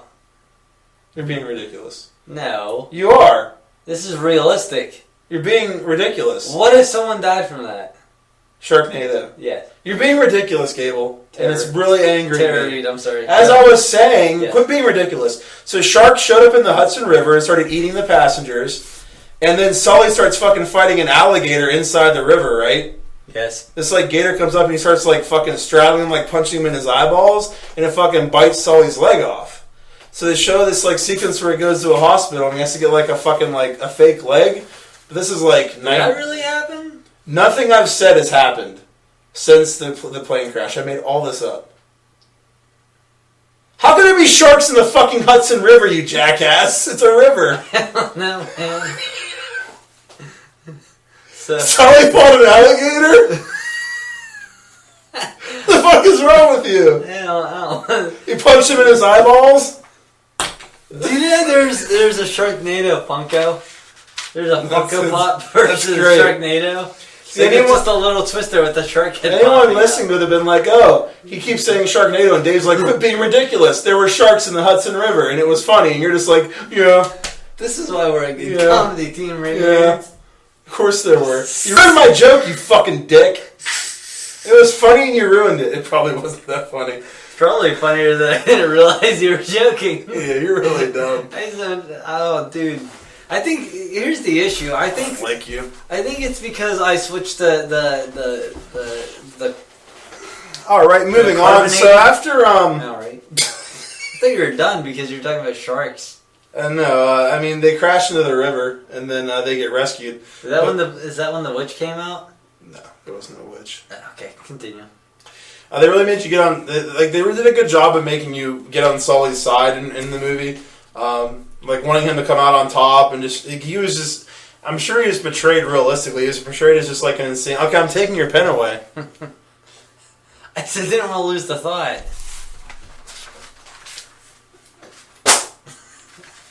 Fucking dick. What did you just do? I just threw your fucking notebook on the floor. Trying to get my review here. And you're not paying any attention. I'll I'll rip this one in half. No, I'm gonna rip this in half. I think that. What are you gonna do when I rip this in half? That would hurt my feelings. Thank you, you fucking dick. So as I was saying, they do a good job of making you see how good, nice of a guy he was. Like, he didn't want to leave the plane when it was sinking.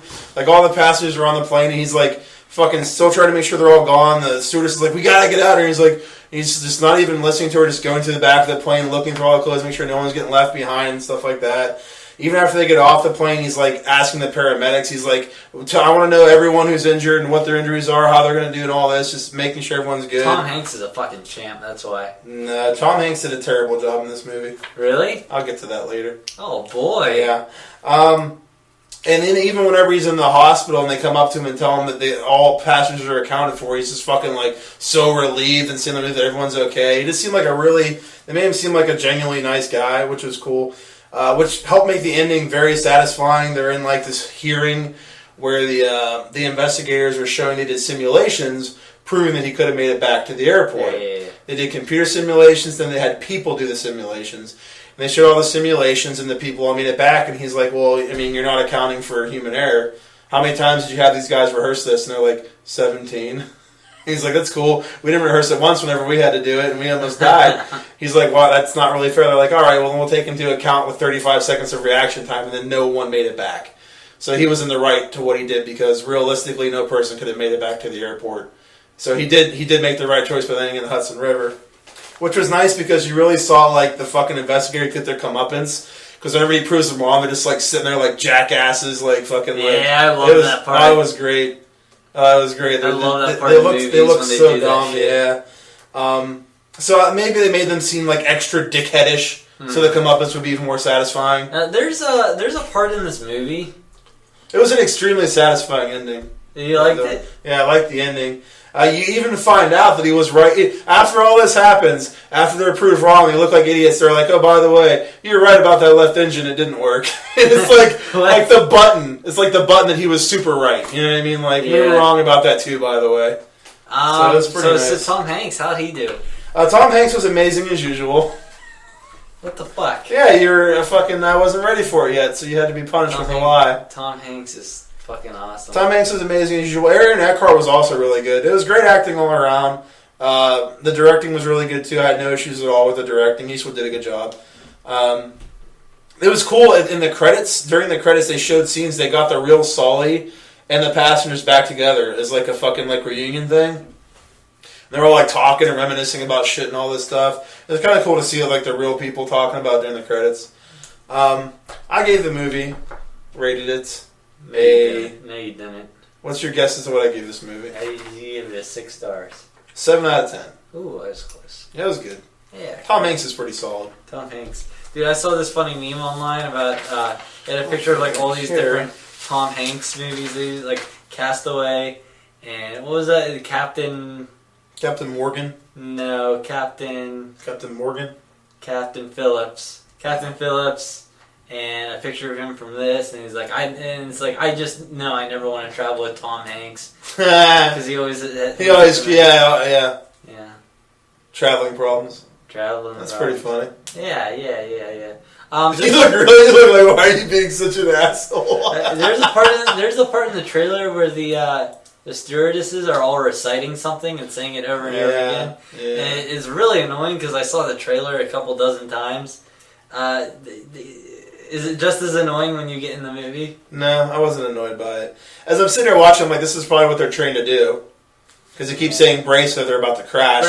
Brace, keep your heads down, brace. So they keep their, so they try to keep them... Yeah, it just sounded really annoying in the trailer where it was placed. Because every time I watch it, I'm like, oh, here we fucking go again. Brace, brace, brace. I mean, maybe you should have been in the actual plane crash and see how annoyed you were when they were saying it. Yeah. Clearly you're a dick. I would have survived, that's all that matters. I mean, you probably wouldn't have. You probably would have done something stupid like try to jump out the fucking door. That's the safest route. I mean, I'm done with this. I don't know what you're doing. Well, being on a plane, it's probably the most dangerous thing, so why not just I've always had get this. off the plane? There's two things I've always wondered. If a plane is about to crash. The plane shits in the woods. If a plane is about to crash and it's going nose down, right? What if... Like, you look outside and you see when it's about to crash and you time it so you jump out the door 3 seconds before it hits the ground. Dude, okay, so here's you on the plane, right? You're on this plane, and you're going. They clearly can see what you're doing. You're doing a great job on the audio podcast demonstrating this. I'm talking to you. So they you're on want this to know plane. what's happening. You're holding a notebook and a pen, and you're using it as a plane. The plane is a notebook, and I am longer than the plane because I'm a pen. Okay. All right.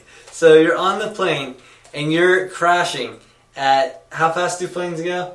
52 million miles per second. So I made all that up. I have no idea. So you're going 1,000,000 miles an hour in theory. Yes. And you jump. You're falling at 1,000,000 miles an hour already.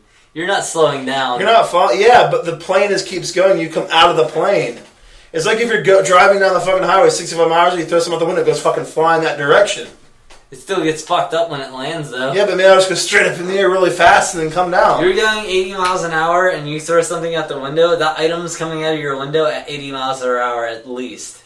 Yeah, but I'm going to go up into the sky and not down, though, because if the plane's going this way, it's going to be like, whoop, whoop.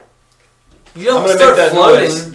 You don't start floating, but you go flying out upwards, like, whoop. Like, yeah, you'll slow down once you start coming out of the plane. Yeah. But you're still fucking falling at, like, terminal velocity. I have a better chance of surviving than hitting and crashing and blowing up, don't I? Yeah, I guess. I am the champion, my friend. Probably not. Gable is a loser till the end. Can't wait till Dave jumps out of a plane. Okay, second theory. Are there any rules against taking a parachute as a carry-on item? No? I don't know. So That's probably going to raise some suspicion. I know, but I'm just like, look, guy, I don't. Look, I'm just really... in case. Just in case I need to, like, you know...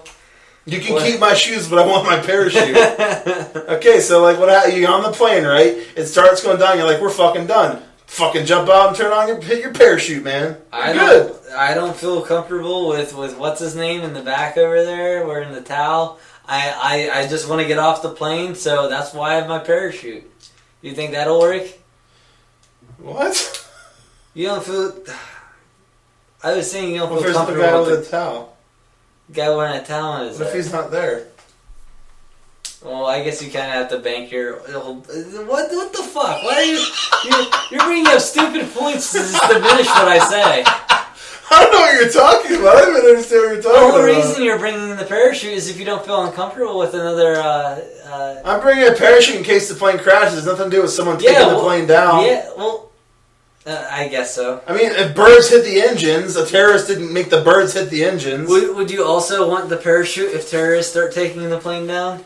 I want the parachute just in case no matter what. Not just because of terrorists, in case something happens. I see. Okay. You see? Yeah. You're never yelling at me, you fucking prick. I'm not yelling at you. You just... Getting all loud with me. I got feelings too. Yeah. I forgot, dude, for like 5 minutes I forgot we were doing a podcast. Yeah, so did I. Isn't that the point? What were we fucking talking about? Yeah, so I feel like if I get on the plane with a parachute, like, dude, that's fucking safe. I'll just jump out the fucking door like later, suckers. Parachutes, though. Where's there a rule that you can't? I don't understand. Probably it's a fucking carry-on TSA, bag. I don't know. It's a carry-on bag. Why can't I? We should investigate that. Huh. I'm not looking it up. It's not going to be in my browser history. What are we looking forward to? I'm waiting on you to start the wildlife. Got my notes off the floor over there by you? Well, maybe if you're going to actually pay attention now or keep scribbling nonsense. You know, I really didn't want to take notes. The movie sucked. Oh, I'm sorry. I wasn't supposed to say that until the end. Alright, I'll save my review for the end. Or my rating for the end. Alright, so I watched Wildlife. Wildlife is a kids movie. I don't have a synopsis once again. You're really prepared. I never have a synopsis. Why don't you ever prepare yourself? I should do that. You should. Basically, Wildlife was about the animals' perspective on the island when Robinson Crusoe crashed his It's ship. Crusoe, not Caruso. I don't give a fuck. It's Crusoe. This movie sucks, so it doesn't deserve it. Yeah, but you're taking away from Robinson Crusoe, the real man who lived a tough life on an island. You are correct. I'm sorry. I don't think he's real. I have no idea. I don't know either. Basically, it's from the perspective of the animals that were on the island with him. I had a lot of issues with this movie. Well, first of all, I'd say that I watched the second half of this with him, and I thought the 3D was amazing. I'll say the 3D was really good. That's the only good thing I can say about this movie. That and the kitties. There were kitties. I don't understand that. Okay, so in the movie, the bad guys were the cats. Yeah, this is a real fucking elaborate fucking story. The bad guys were the cats. Why were they the bad guys? Because they just wanted something to eat. It was stupid, dude. The movie was like made. I'd like to. What do you say? Preface? You always say preface. I never even said that. Preface word. your thoughts. I've never said that word. What? Yeah, you do. I hate you. I'd like to preface this with saying, I'm a fan of kids movie, whereas Dave is not necessarily. What the fuck are you talking about? I love kids movies. You said you were sick of fucking watching kids. I was movies. sick of being the one to review them because I was tired of taking notes for the kids movies. I can see why, because dude, I love Over the Hedge. I love The Brave Little Toaster. I love every Pixar movie basically. Sorry, I redact my statement. No, you didn't. You retracted it. I wanted to say redacto. It's a redactyl. Okay. Like the like dinosaur. A pterodactyl? No, it's just a redactyl. Okay. Like a giant lizard that flies around with a fucking black Sharpie or like...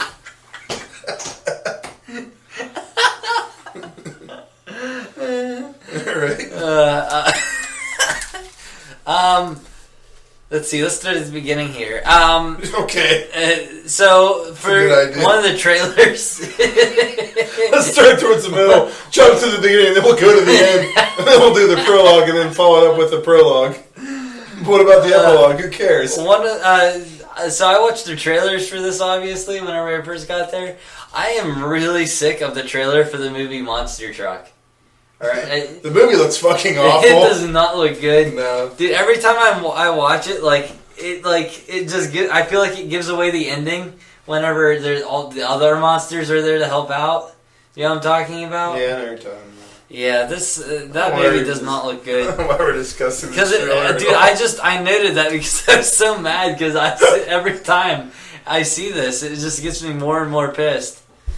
I'm not gonna lie, I thought that movie looked like something you'd want to see too. Dude, it looks so fucking dumb. Yeah, this movie is just really awful. That this like, these are great detailed notes you have. Yeah, best notes I've ever heard. Oh fuck. I don't know, dude. I'm just like not in it today. I really am not. Well, what does it say? Read what it says. Yeah, the movie's told entirely from the perspective of the parrot, and the parrot was voiced by this stupid fucking guy. I don't know if the guy's stupid, but his voice was stupid for the fucking parrot. I don't know if he was dumb, but his voice was. Dude, I did not want to listen to that bird any longer throughout this fucking movie. With most kids movies, like Big Hero 6 is one of my favorite all-time movies. But that's because there's a really good plot to it. It's really entertaining. There's some good action to it too. I'm not reviewing that. They're not. But this had nothing to it. It was basically a bunch of animals walking around an island, and I could have just turned on Nick Jr. and watched whatever kid show they were playing on there, telling me about the alphabet. It was just it was intended for kids with a small attention span who just didn't want to focus on the movie. So the movie sucked. Let's give you a rating. Dude, wait, hold on. I had some stuff to talk about in here, some really important stuff. About the girl in the credits. The girl, dude, at the end of this movie, there's... I still don't believe you. It was there. I don't believe you. The entire fucking movie, there's nobody on this island with them, and it's just the guy and all these animals. And the parrot's his best friend. At the end of this movie, during the credits... The parrot was weird. The parrot always had this, white goop, all over his fur and stuff, but go on. What? Nothing. Anyway, just randomly they mention, oh, this girl showed up on the island with a white parrot, and they fell in love and lived happily ever after. And Yeah, then apparently I blinked and missed this. Immediately after, they just did not acknowledge that anymore. They did not acknowledge. They just showed the other animals, and then the guy by himself for the rest of the what are they, like Flash? But they aren't really flashbacks. Flash Gordon? No. I don't know. I don't know. For the rest of the credits, you didn't see like any of them, like any like the girl or the girl parrot for the rest of the movie. And I'm like, why the fuck did they even mention that they fell in love? And I still don't think it happened. Dude, I'll show you. I'll fucking show you. I'll look it up in something. Alright, is that it? The most exciting part of the movie, whenever the guy was like, we need to go hunt for food. And he points the gun at this pig who's like one of the parrot's friends. And he's about to like shoot the pig so they can eat it. And I just remember like getting really excited. I'm like, I really hope that he fucking shoots this thing. But I know he's not, and he didn't. Because he's a pussy. He had no problem trying to kill the cats. He had no problem shooting the fuck out of the cats later, though. Yeah. Trying to. He didn't do a very good job. What do you give it? I give it 0. Can I get a 0 rating? Yeah. I give it a 0. Think about this. So you're saying there cannot be a movie worse than this?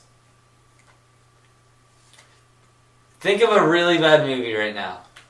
That's something I agreed on was really bad. Pacific Rim. We did. What was something? I'm sure we can figure out something here. Where dude, I can't think of a movie that I wouldn't rather watch instead of watching this. Okay. Like this is a monumental 0 out of 10. A 0 out of 10. Wow. I think I might give it a 1 just based off the animation alone. Well, you gotta pick something here. What are you giving it?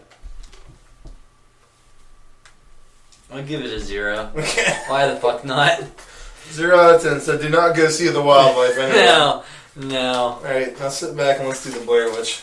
Oh boy, I can't wait. It's time for the Blair Witch Project review. It's my other notepad. Here we go. You want to do the synopsis? Or you want me to? Yeah, we'll use my synopsis. Alright. A group of teens go into the woods. 3 film students vanish after traveling. What? Nothing. Oh. I wasn't thinking of talking about 3 film students vanish after traveling into a Maryland forest to film a documentary on the local Blair Witch legend, leaving only their footage behind. Are you aware that, like, the Blair Witch legend, that's completely made up this movie, right? There is no real legend of the Blair Witch. There's no legend? That's completely fictional. I was actually going to ask you about that, yeah. if this is based off any folklore. No, the creator, the writers of the movie completely made up the legend. It's completely fictional. They made the whole thing up. Okay. There is no Blair Witch legend. The townspeople really fucking sold it whenever they Okay, I got a note about this in here. But, yeah, I actually get to that. First of all, I thought the character development in the beginning was great. Like, meeting each of the characters, their interactions, I liked it. Yeah, it was... Dude, it's funny that we've been doing these, and, I'll get to my final rating on... I just wanted to say something overall about it, but I'll wait till later to mention it. But, yeah, I like the character development in the beginning, showing their interaction, getting to know them, and care about what happens to them because you're getting to know them. I like that. There's a decent amount of character development before things start going bad. So I enjoyed that. I really enjoy that in movies. I mean, nowadays the problem is, like, they don't even have it because people just get so fucking bored so fast. But that's why I think a lot of movies are missing that. Dude, this, like, the way they fucking filmed this, like, it was just... Obviously, it was on this grainy-ass looking film. Like, I really wish they could make, like, one of these found footage movies that are coming out, like The Visit. I have The Visit in my notes. Like, that was filmed with a high fucking definition camera. It did not look like found footage at all. This, like, I think is something that really sold this looking, or being, like, believable, because it wasn't, whenever this came out, didn't people think, some people think it was actually found footage? Yeah, and I had a note about that I got rid of, actually. I had a note where I was like, I don't understand how anyone in their right mind can believe that. Yeah. Like, clearly it's not a real fucking footage if they're releasing it in a fucking theater. Right. People have no common sense. The same thing happened with Texas Chainsaw Massacre. People thought it was real, like, oh, this is real. I'm like, I don't understand. I never saw the original one. But I don't understand how, I don't understand how people thought that the Blair Witch was real. Yeah, that happened. People are like, this is real. I'm like, you're stupid. Yeah. But yeah, no, I agree with you. I mean, you also got to think the movie. It wasn't filmed in '94. The movie took place in '94. Dude, that if you would have showed me this on some fucking back alley website and been like, this is some found footage that was filmed in what year? It was filmed in '99, I believe. Filmed in '99. I think. Actually, I have it right here, but go on. Like, it would have fucking I would have believed you. Like, holy fuck, that shit's really fucked up. Yeah, '99. Yeah. But because like you said, it's presented in a theater format. Like, there's no way I'm gonna believe that anything's real. No, yeah, but I completely agree with you. The way they the style and the quality of the footage, it seemed real. Like, yeah, it did. But one thing, I don't know if you noticed this at all, but I noticed this a lot. Did you notice how because there's two different cameras they use, and they have, I can't remember what they call it, but their sound thing they have that records the audio. Mm-hmm. Only one person has that. So when you're looking from the point of view of one of the cameras, it doesn't sound like the audio is there. It sounds like it's from the distance because the audio is being recorded, not where the camera is, which I thought was cool. It was really realistic. Like, the person with the camcorder... Yeah, the camcorder wasn't recording audio, it was just recording visual. And then they edited it together so the audio is on top of it. But I really liked that. I thought it was kind of cool how they did that. Yeah. Like, it didn't sound like the audio was where it was coming from. Dude, I loved how they, like... It's like the person who recorded this was like they really fucking knew what they were doing as far as, like, how they could trick images. What's funny is it's not accurate at all. They just gave them the cameras. Really? Yeah, some behind. It seemed like they actually knew what they were fucking doing. Some behind the scenes stuff about it, which I thought was really cool, is there's hardly any dialogue written in this movie at all. Like, no dialogue written. The writers and directors, they basically they did auditions and looked for people that were insanely good at improv. Hired 3 actors that have a really good history of improv and just let them improv the entire movie for the most part. All that, like, they were given obviously bullet points of what's going to happen, but the actual dialogue was all made up. They just gave them the cameras and they shot everything themselves, the actors. I watched this movie at night in the fucking dark. I felt like I was experiencing that shit. Like I was watching, like, my dad's old films. Was this the first time you watched it? This is the first time I watched it. The first time I saw it in the theater, crazy. The first time I saw it in the theater, I distinctly remember being in the theater, sitting there, and just feeling tense the whole fucking time. Are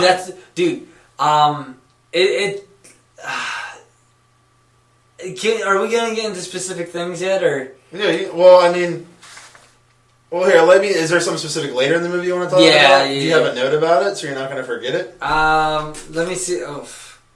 It popped in my head. Well, go ahead. No. We'll get to it. All right, but I thought it was really cool that they hired actors. They didn't write any dialogue. They come up in the commentary. They're talking about specific lines that, like, you hear that line, you're like, that line had to be in the movie. There's even a specific line, I can't remember which one. They're like, man, did you rewrite that? They're like, no, they just came up with that. They're like, because that line needed to be in there. This line wasn't in there. Like, it really wouldn't have worked as well. And there's lines that they just came up with. They're just so good at it. But they did a great job with the people in the town that you were talking about. Mm-hmm. Some of the people in the town were just normal townspeople. They just got to do the documentary. Some of them were actually planted trained actors, and they didn't tell the 3 cast members which was which. So they had the 3 actors go up to these people and interview them. They didn't know if they were actors that were supposed to be that were acting with them, or if they were just townspeople. They just came up to, like, work with them, which was kind of cool. Mm-hmm. Which is why it seems so real, because those town people were convincing as fuck. Dude, when even the little girl was, like, not wanting to tell around the story. I'm like, dude, this is fucking perfect. Selling it for me. It felt, dude, I have not felt more into a fucking movie. I can't tell you when. I cannot tell you when, because this just felt so real when I was watching it. Yeah, like, dude, as I'm watching it, the one thing is, like, I need to fucking, when this movie's over, I'm going to Google and see if, like, these are real actors or not. Yeah. Because they just did such a good fucking job. Like, it was insanely good. Dude, it really pisses me off. Like, it really pisses me off, like, with, like, the new found footage movies, like Visit, or, what was that alien one called? Alien Abduction. Alien Abduction. Like, they're, like, fucking high quality fucking videos. Like, who's just walking around with, like, this 1080p fucking camcorder? You know what I mean? I mean, if the family has money. I guess, but like that fucking little kid in The Visit, he like, there's no way he's just fucking around with a camcorder the whole, like that good of a camcorder the whole time. It just didn't feel authentic to me at that point. I get your point. I did spend the whole movie trying to figure out if Heather was like cute or not. I couldn't figure it out. Like the main girl. Yeah. I'm like, I think she's cute. Maybe not. She looks like she might have Downs. Yeah, I'm in that. I'm in that bit with you on that. Yeah, and I was like, do I feel weird about myself because now she looks retarded? And I might have thought she was cute. I don't know. But the creepiest parts of the movie are at night. Yeah, when they're hearing the sounds and they're tense. Oh my god! Like every time they leave the tent to figure out what the sounds are, I just think to myself, "Fuck that shit." Mm-hmm. I am not leaving this fucking tent for any reason whatsoever. Dude, this was like the ultimate suspense movie. You're not seeing the witch like at all in this, but like, dude, when I saw the movie, I described the movie as to anyone I would talk to. I was like, this movie to me, if you watch like a Michael Myers movie, okay, the Michael Myers movie, the slashers have a simple formula. Like there's a scene that starts, they build suspense. The killer comes out, there's a payoff, and there's a jump scare. Mm-hmm. This movie, the entire movie is the building of the suspense without the jump scare. It's one long building suspense throughout the movie. Mm-hmm. That's what the movie seems like to me. Absolutely, dude. Yeah. Dude, like, I was like fucking... I needed a cigarette after the movie. I was just so fucking... I mean, I've seen it several times, so I wasn't as affected this time, but I remember the first time I watched it being so, like, tense the whole time. Mm-hmm. But yeah, with the first night that they leave the tent and it happens, Heather says to Mike, she's like, Mike won't leave the tent because he's scared. And I'm like, yeah, I am. I'm a fucking pussy. I'm not going out there. No, I'm not fucking. Yeah, whenever she's like, he's scared, you're being a pussy. I'm like, yes, I am, and I'm going to go ahead and zip this thing up and go fuck yourself. But, hey, what do you got? I'm like, dude, halfway. How did you feel about the first, I guess, trick that the witch played on them? Or whoever played on them, whatever happened, with the rocks outside the tent? Oh, I thought it was creepy. How fucked up was that one for you? Because that one really fucked with me. Well, it's weird. Whenever these things are happening and they're just like, I'm imagining like them sleeping and fucking the witch or something creeping around at night and just doing shit. Dude, like the thought of like just someone being 2 inches away from me, separated by like a silk screen. Yeah. Like this fucking demonic being or whoever the fuck, like someone I don't even know. It creeped me the fuck out the entire time. Yeah. Fuck, dude. Just like one of the creepiest things I ever heard was like,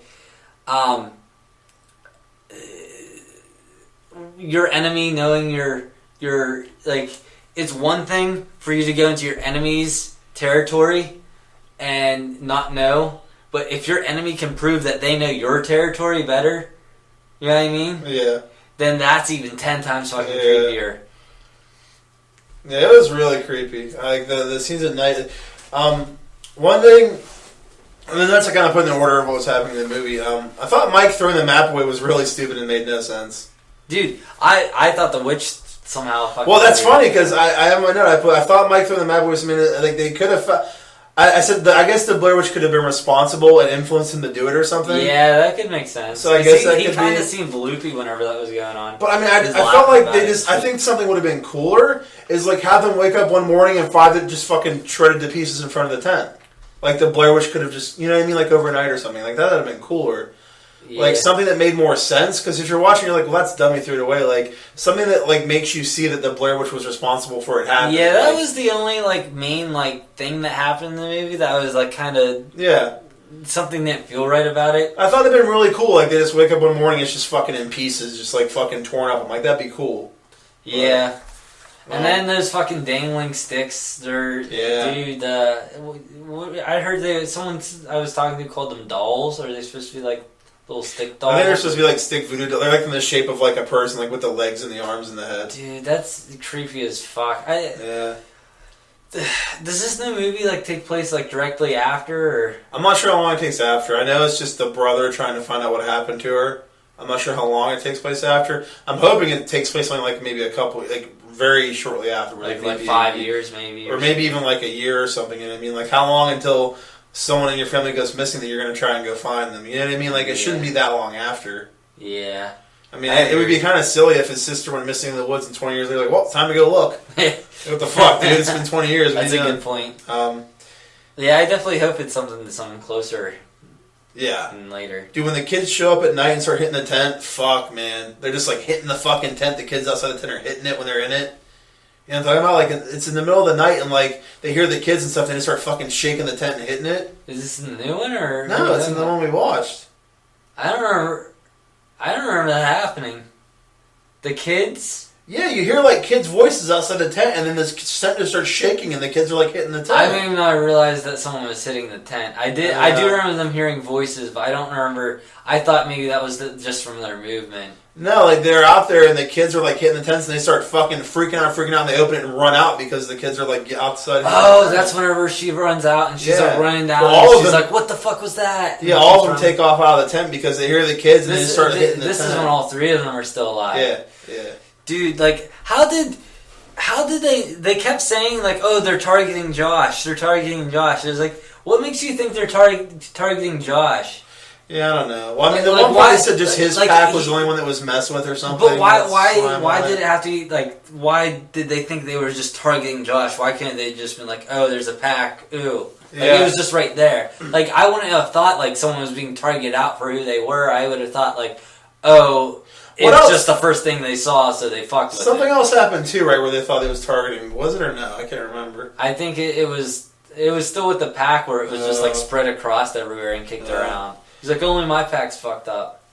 Well, back to with the thing with the kids, when she runs out and she's screaming, what the fuck is that? I really thought they should have, like, shown something. Dude, just, like, anything. Yeah, like, what would have been perfect would have been, like, a really quick shot where you see something you don't know what it is and you got a freeze frame and you just see like a fucking shadow or like a figure or like something, anything. Like something where if you're watching the first time, like, what the fuck is that? And you kind of see something you don't know what it is. Yeah, you got absolutely nothing. Yeah, they should have shown something. Like, I thought they should have definitely shown something on the side. I do like how they stuck with their guns at least, though, about not showing anything. Yeah. Because it kind of creates more of the feel that they're going for a suspenseful thing as opposed to a visual scare. Yeah. So, I mean, I'm still okay with it, but, like, I would have been way more creeped out if I would have saw, like, I don't know, something. Maybe, I couldn't even think. Maybe, like, a rope swinging I'm pretty sure they show the Blair Witch in the new one.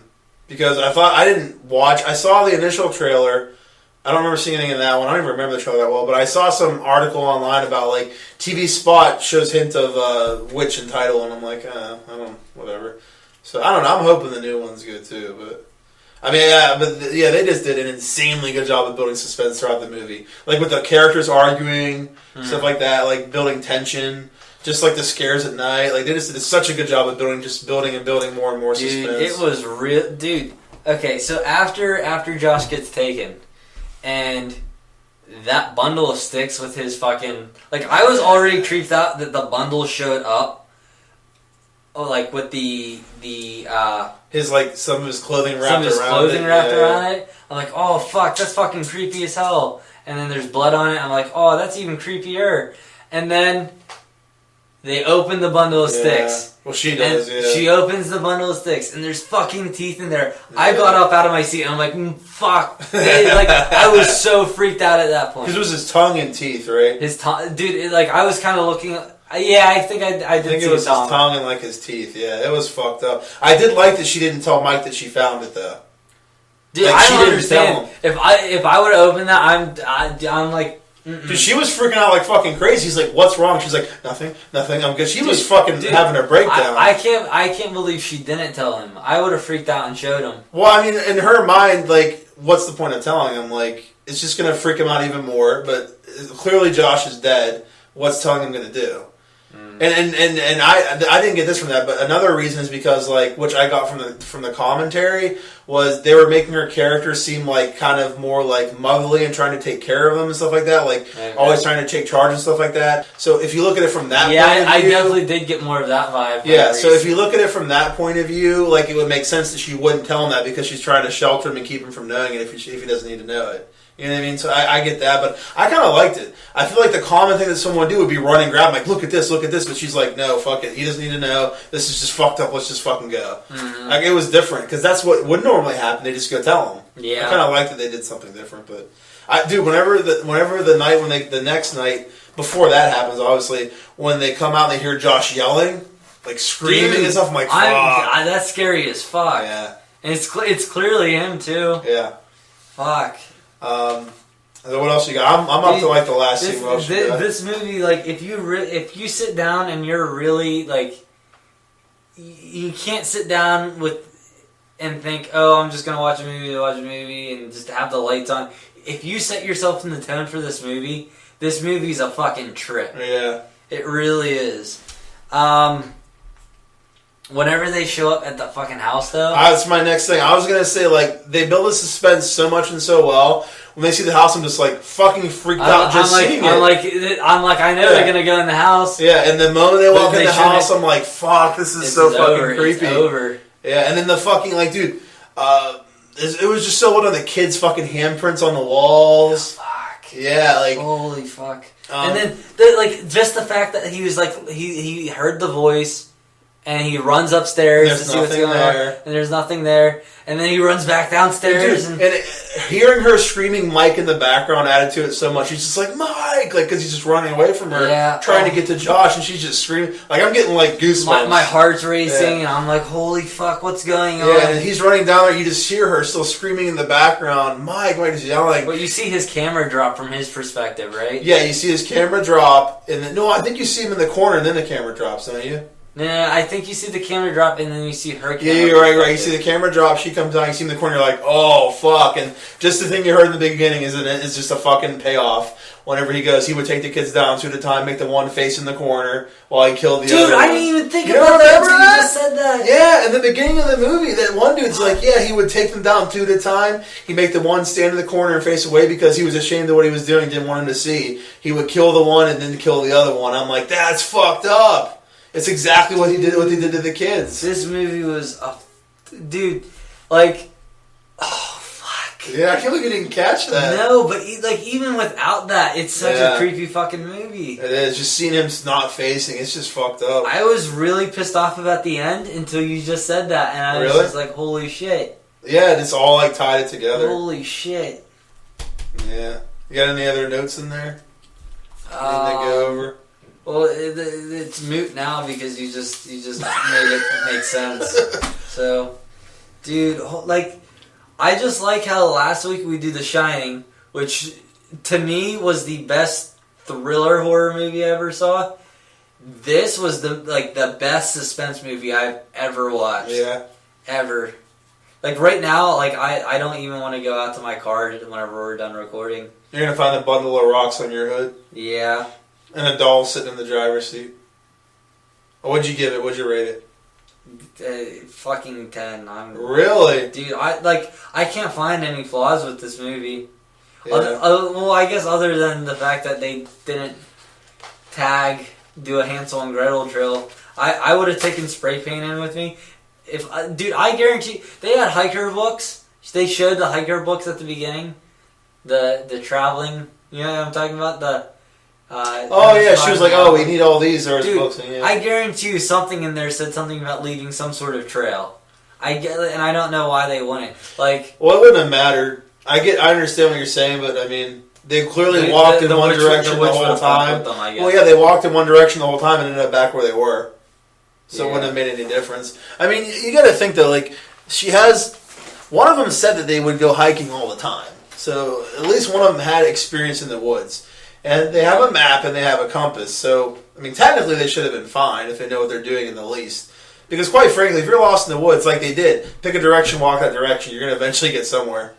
Like, the woods are going to end at some point. You had me. I was teetering towards 9 and you just confirmed my 10. Oh, really? Yeah, it's done. I'm done. 10. Oh, my God. Blair Witch, done. Dude, I've never rated a horror movie a 10 before. Like... this next one's it can't do anything but let you down. Then after loving this one so much, dude, it was almost as good as Halloween by Rob Zombie. It's so okay.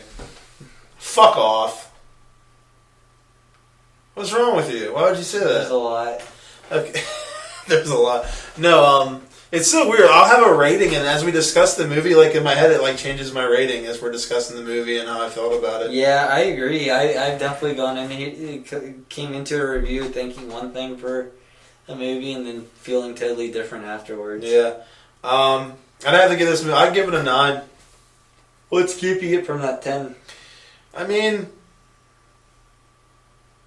there's just other horror movies I like better. Okay. You know what I mean? Like, that's fair. Yeah, like if I gave this one a 10, I'd be like, well, how can this be a 10 if I like this one more than that? that? I kind of like... The way I kind of been using the scale is like...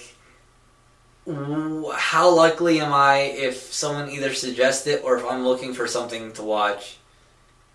I want to watch it. Yeah.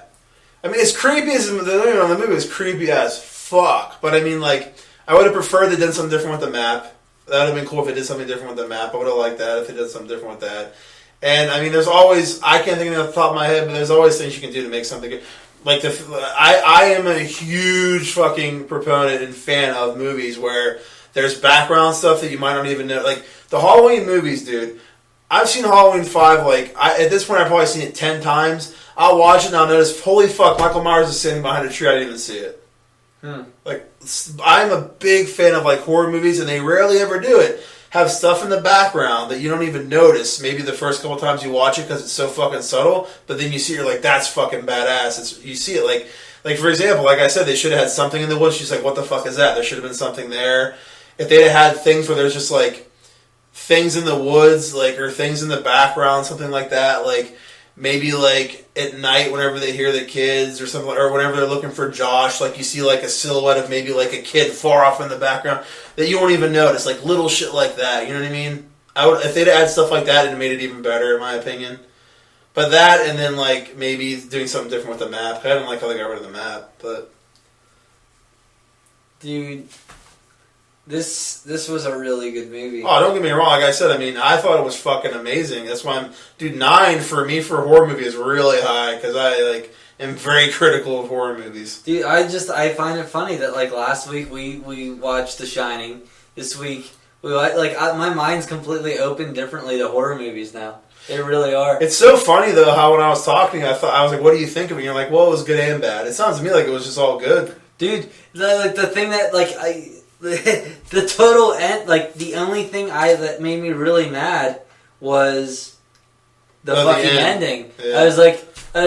I was so excited to see, like, something with the witch, but now that you explain to me that they're pretty much what it proved existence of the witch there. Yeah. Because it lined up with the story. Yeah. Like, I'm like, okay, the witch was there, so... Yeah. Yeah, it's just so fucking creepy. I just want to watch it again after talking to And it. like I said, I thought about it more, and I was like, I enjoy the fact that they didn't have a visual presence, and it was completely mental torture. And this movie, this was the beginning. This started the found footage movies. This was the first, like, popular found footage movie. I mean, like, Cannibal Holocaust was a found footage movie from, like, I think the early 80s or late 70s, whenever that came out. That was not remotely, like, mainstream or anything. This was, like...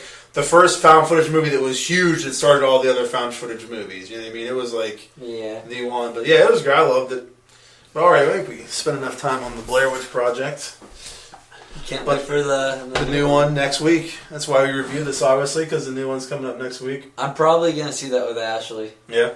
Yeah, since I watched... I watched that with her. Did she like it? She's seen it before, so she was like... She like would leave the room to do... chores and whatnot. Yeah, so you're going to watch it before the next episode, I assume, so we can review it. Yeah. All right. What you'll watch it next Wednesday probably? Yeah. Fuck, that means I won't have it watched until like around Monday. Thank God you suck. I'm gonna have to wait so long to talk about it. I'm gonna want to talk about it so bad, but I'm not going to.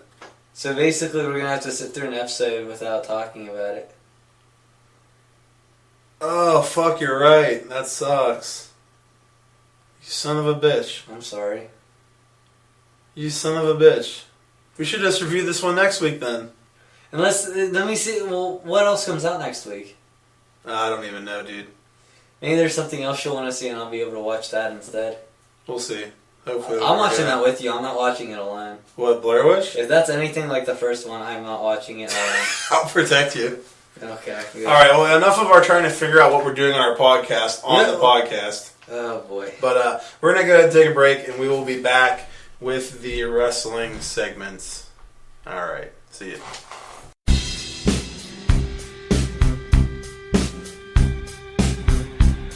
Still getting around Dallas trying to fuck everyone. What? about it? What is this? This looks like boobs. What'd you say about it? Debbie Does Dallas. What about it? What'd you say? You think that they'll ever make one where some chick named Debbie tries to fuck everybody in Dallas? Alright, and welcome back. We've been recording for a good 30 seconds here. I don't. No. Welcome back to the show. I was listening to Gable in the background talking about Debbie Does Dallas for some reason. I don't know what he's doing. You're the one who brought up Debbie Does Dallas. No, I didn't. You did. Yeah, welcome back to our final segment.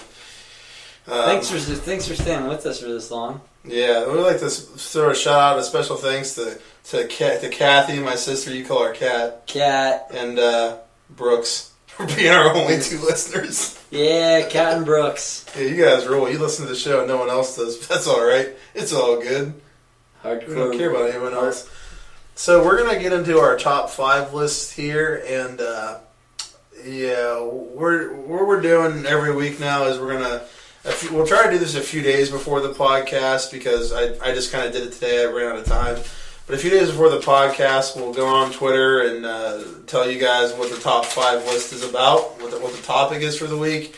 So anyone on Twitter can give their top 5 for it, and we'll just go ahead and bring them up on the podcast and talk about. We'll read off everyone else's top 5 list. Make it except ones we don't like. Yeah, we'll make it interactive as Brooks suggested. So make it a good one, like for top 5 directors, you should have Rob Zombie somewhere up there. Okay. Michael Bay, J.J. Abrams. Okay.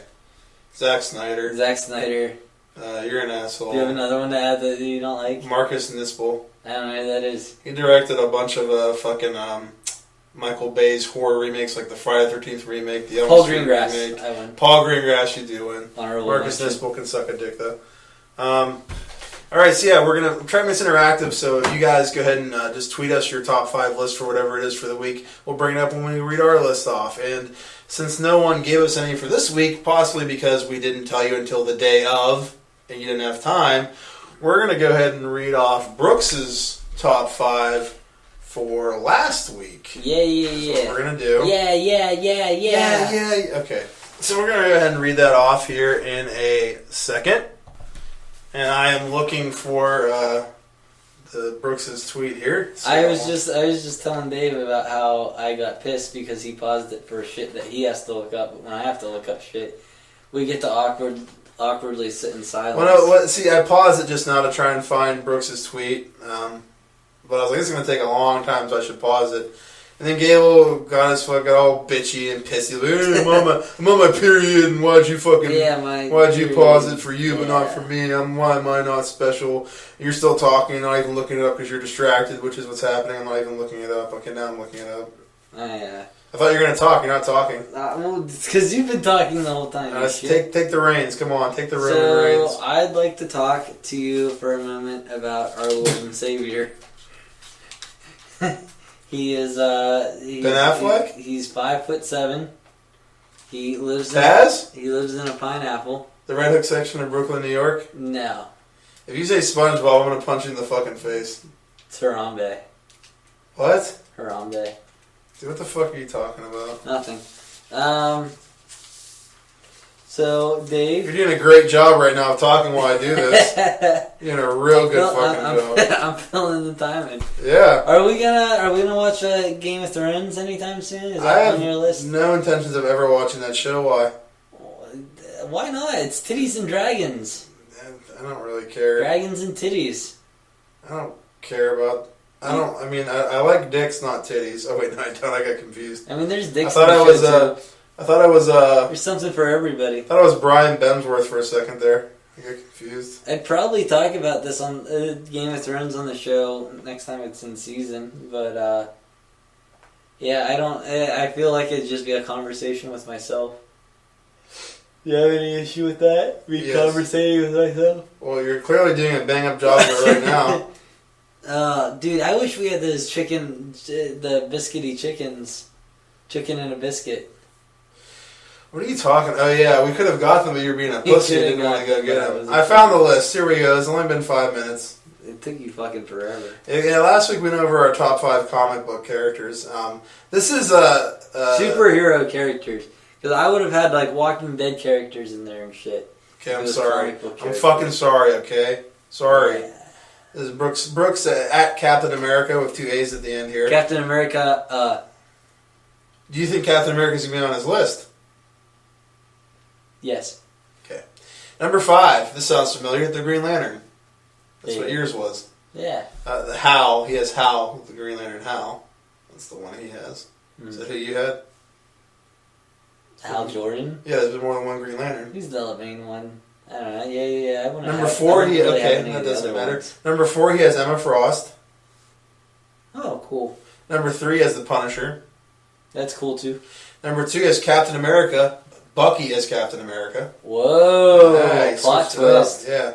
Guess whose number 1 is? Other Captain America. Cyclops. Shit. Yeah. Now, I would like to say I'm very happy that we've gone over 3 lists now, and Wolverine hasn't been on any of them. That makes me very happy. Why, you don't like Wolverine? I fucking hate Wolverine. Why? He's a fucking dickhead. The idea of the character? Or I hate him. He's such a dickhead. All he does is cause problems on the team. He wants to be a little fucking bitch and go do his own fucking thing. He's not a team player. He's the Raphael of the X-Men. He's a whiny little fucking bitch. Doesn't want to get along with anyone. But he's Wolverine. He's a badass. He's not a badass. He's a fucking cigars. He's a bitch. I hope he gets fucking lung cancer. And smokes cigars. I hope he keeps smoking after he can't heal himself anymore and he dies of lung cancer. Right in his fucking ass. Lung cancer for Wolverine. Lung cancer right in his fucking ass. I hate You know who got cancer? Deadpool. Yeah, he Deadpool did. got cancer. He pulled it off though. Dude, yeah, but I like that list. That was a good list. Alright, so now let's go over this week's now. We're going to go over top 5 actors. This is not actresses, or not include just actors. We might do an actress list, but Brooks, top 5 actors. Wait, I have a question for Brooks, because Cyclops was his number 1. So in these newer Marvel comics, I'm reading a lot about how Cyclops did something really awful, and I think and I don't know exactly what it was, but if you can somehow tweet me and let me know what he did that was so bad, that would be. He didn't pull out a gene. I think he killed a bunch of people or something. He just went on some rage about mutants and killed people. I wasn't really sure. Did he kill women and children? That's fucked up. I tried looking it up. But Did he get pissed off and kill a bunch of younglings? Oh, I get what you're talking about. It's Star Wars. You're talking about Star Wars. The fuck are you talking about? The Padawan. Padawans. I'm not talking about Star Wars. Oh. Did you believe me just now? No. Because I was lying. I mean, you're really good at lying. Yeah. Dave's the king of lying. Alright, hey, can we get back to our top 5 list? Yeah, I'm ready. This I'm is ready. the top 5, not actors, Dude, just actors. Top 5 actors. So, if anyone tweets their top 5 actors list, we're probably not going to talk about it. Because we're just going to be, from now on, we're going to bring up the current list. So we're going to, let's just do it right now. Next week's episode, you want to do the top 5 comedy TV shows. You want to do that one? Like sitcoms or just comedies, cartoons, whatever. Yeah. Next week's going to be top 5 comedies, sitcoms, whatever. So go ahead and whenever you want throughout the week, go ahead and send us your list. If it's Scrubs or Family Guy or whatever. Yeah, whatever. Just send us your list, and whoever sends them. If we get 10 of them, we'll read all 10 right on the podcast. I don't care. We'll read all of them on the podcast. Give us your top 5 list. No, we're not getting 10. Dude, if we get 10, I guarantee you we'll read 10. If we get 25, if you guys can somehow manage to get us 25 top 5 list, we will read all 25. I can guarantee if we get 10 of them, I can track 9 of them to a fucking 9 fake accounts under Brooks' IP address. I can guarantee you. Alright, so next week's going to be top 5 comedy TV shows. So go ahead and send those to us and we'll read them on the air. We'll read them on the podcast next week. But this week, top 5 actors. Alright. Wait, I'd like to start this with saying this was really hard. At first, I had 4 and I was like, I can't even think of the 5th one. And then I started thinking, I'm like, fuck, I have a lot. Yeah. And I just had trouble getting through them. What I did was I went on IMDb, a few IMDb things. I did who I could think of at first. And I was like, I'll throw a few more on here, and I'll just weed out the ones and get a top 5 going on. And it was fucking hard. Dude, what I did was I just kind of looked at my Blu-ray collection. I'm like, all right, who do I have a lot of movies of, or what movies do I love? Yeah. And it sparked ideas in my mind of people I like. But all right, I'm going to go first because I'm great. Number 5, Tom Cruise. Number 5?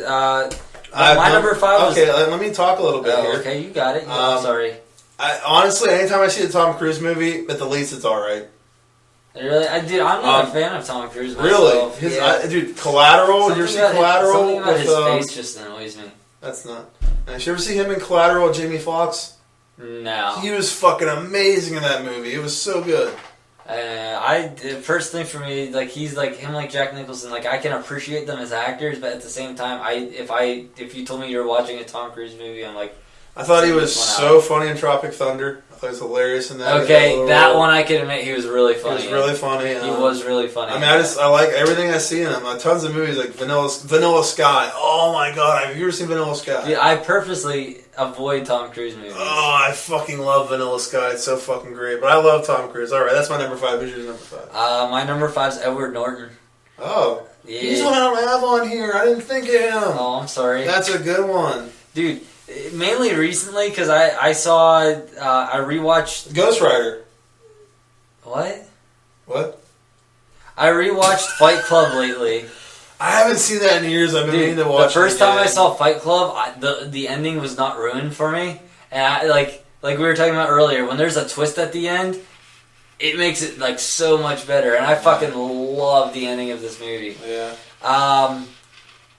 Birdman was another movie I liked. I like Michael Keaton. I enjoy Michael Keaton movies too. But then I just watched The Hulk because I'm rewatching all the Marvel movies. Incredible Hulk. Not the other one where he deep throats a missile. Did you ever see this? Yeah. Did you ever see the score? I think it's him and De Niro, where he plays like a dude that's pretending to be retarded. No, but I actually have in my notes that I haven't even seen American History X, and I really want to see that. Yeah, the score is really good too. I saw what's the one he's in? He's like a magician. Is it The Illusionist? Illusionist, yeah. That was a good movie. All right, my number 4. Some people might be like, all right, really? But yeah, my number 4 is Bruce Campbell. Dude. Okay. I wouldn't have the balls to put him on there. I'm glad you could back that up. I can't think of a single Bruce Campbell movie I didn't think he wasn't fucking hilarious in or great in. Every Bruce Campbell performance I see, I love. Dude, we were just talking about something he was in earlier today. Was it The Adventures of... Adventures of Briscoe County Jr., which I haven't watched yet. We have not seen this, but it's at Walmart for like $12, the entire series. If anyone's seen this, let us know how good it is, because we're definitely interested. Oh, dude, Bubba Hotep, fucking love him in it. Fucking My Name is Bruce, hilarious. All the Evil Dead movies. Anything I've seen him in, I just think he's so great. And so I'm basing this off things I've seen him in that I love, so I don't see why I wouldn't have him on the list. Hail the King. Yeah, Hail the King, baby. My number 4 was, and I feel like this guy's like he's on everybody's list. Bill Murray. He's not on my list. He's not on your list? He's not even on my Dude, I feel mentions. like people just suck his dick, and I'm like... I am not a huge Bill Murray fan. Really? Yeah, I think he's alright and I like him, but... He was in the Ghostbusters remake, which was really good. You're a jackass. And obviously I'm joking. I have the original Ghostbusters written down here. St. Vincent, I don't know if you ever saw that. That's really good. It was a really good in that. Dude, the Ghostbusters review was on our test run show, huh? That wasn't on there. Yeah, I don't think that was on. It was me sounding stupid. Maybe we'll take segments from that and just drop them sometimes on just half-hour segments. All right, but go on. Yeah, St. Vincent was really good. Stripes. Oh, obviously classics like Stripes. I remember Stripes. Stripes is probably my favorite one of his older movies. Caddyshack. I didn't like Caddyshack. You didn't like Caddyshack? No. And then, of course, he voiced Garfield. Well, yeah, that's his best performance, Great performance. I jokingly wrote that down there. I mean, he is an established voice actor that can do any voice, because anyone that does a single voice Dude, I fucking love Bill Murray. Zombieland he was good in. Yeah, he was good in that. I'll when I watch this, or whenever I was writing these, I was like, what could you tell me that a character's in, or an actor's in? I'll be like, yeah, hands down, I'm fucking in. Let me watch it. Like, you could tell me that you're doing like a fucking Pee Wee Herman remake with Edward Norton or Bill Murray. I'd watch the shit out of it. Yeah, I don't know. It's just, don't get me wrong, I like Bill Murray, but I'm not going to go out of my way to watch his movies. No. Yeah, I don't know what it is, but yeah, I can definitely respect you having him on your list. I'll allow that. Thanks. All right, my number 3, Sir Patrick Stewart. Patrick Stewart. Sir Patrick Stewart. Sir Patrick Stewart. I mean, it's Patrick Stewart. How can you not say he's not a great actor? That's true. Dude, Captain Picard, I'll fucking suck Captain Picard's cock right now. Dude, he's Captain balls. Picard. He's fucking Charles Professor Xavier. X. Yeah. Dude, he even does. He does fucking Family Guy, American Dad. He's just raunchy fucking humor. He thinks it's funny.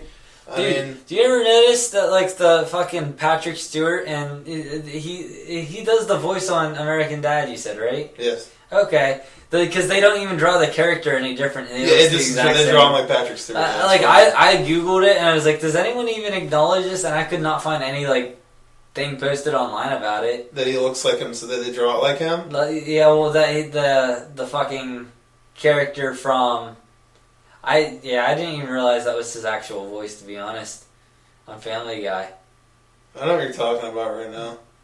On Family Guy, the Patrick Stewart that they have on there looks identical to the lead character on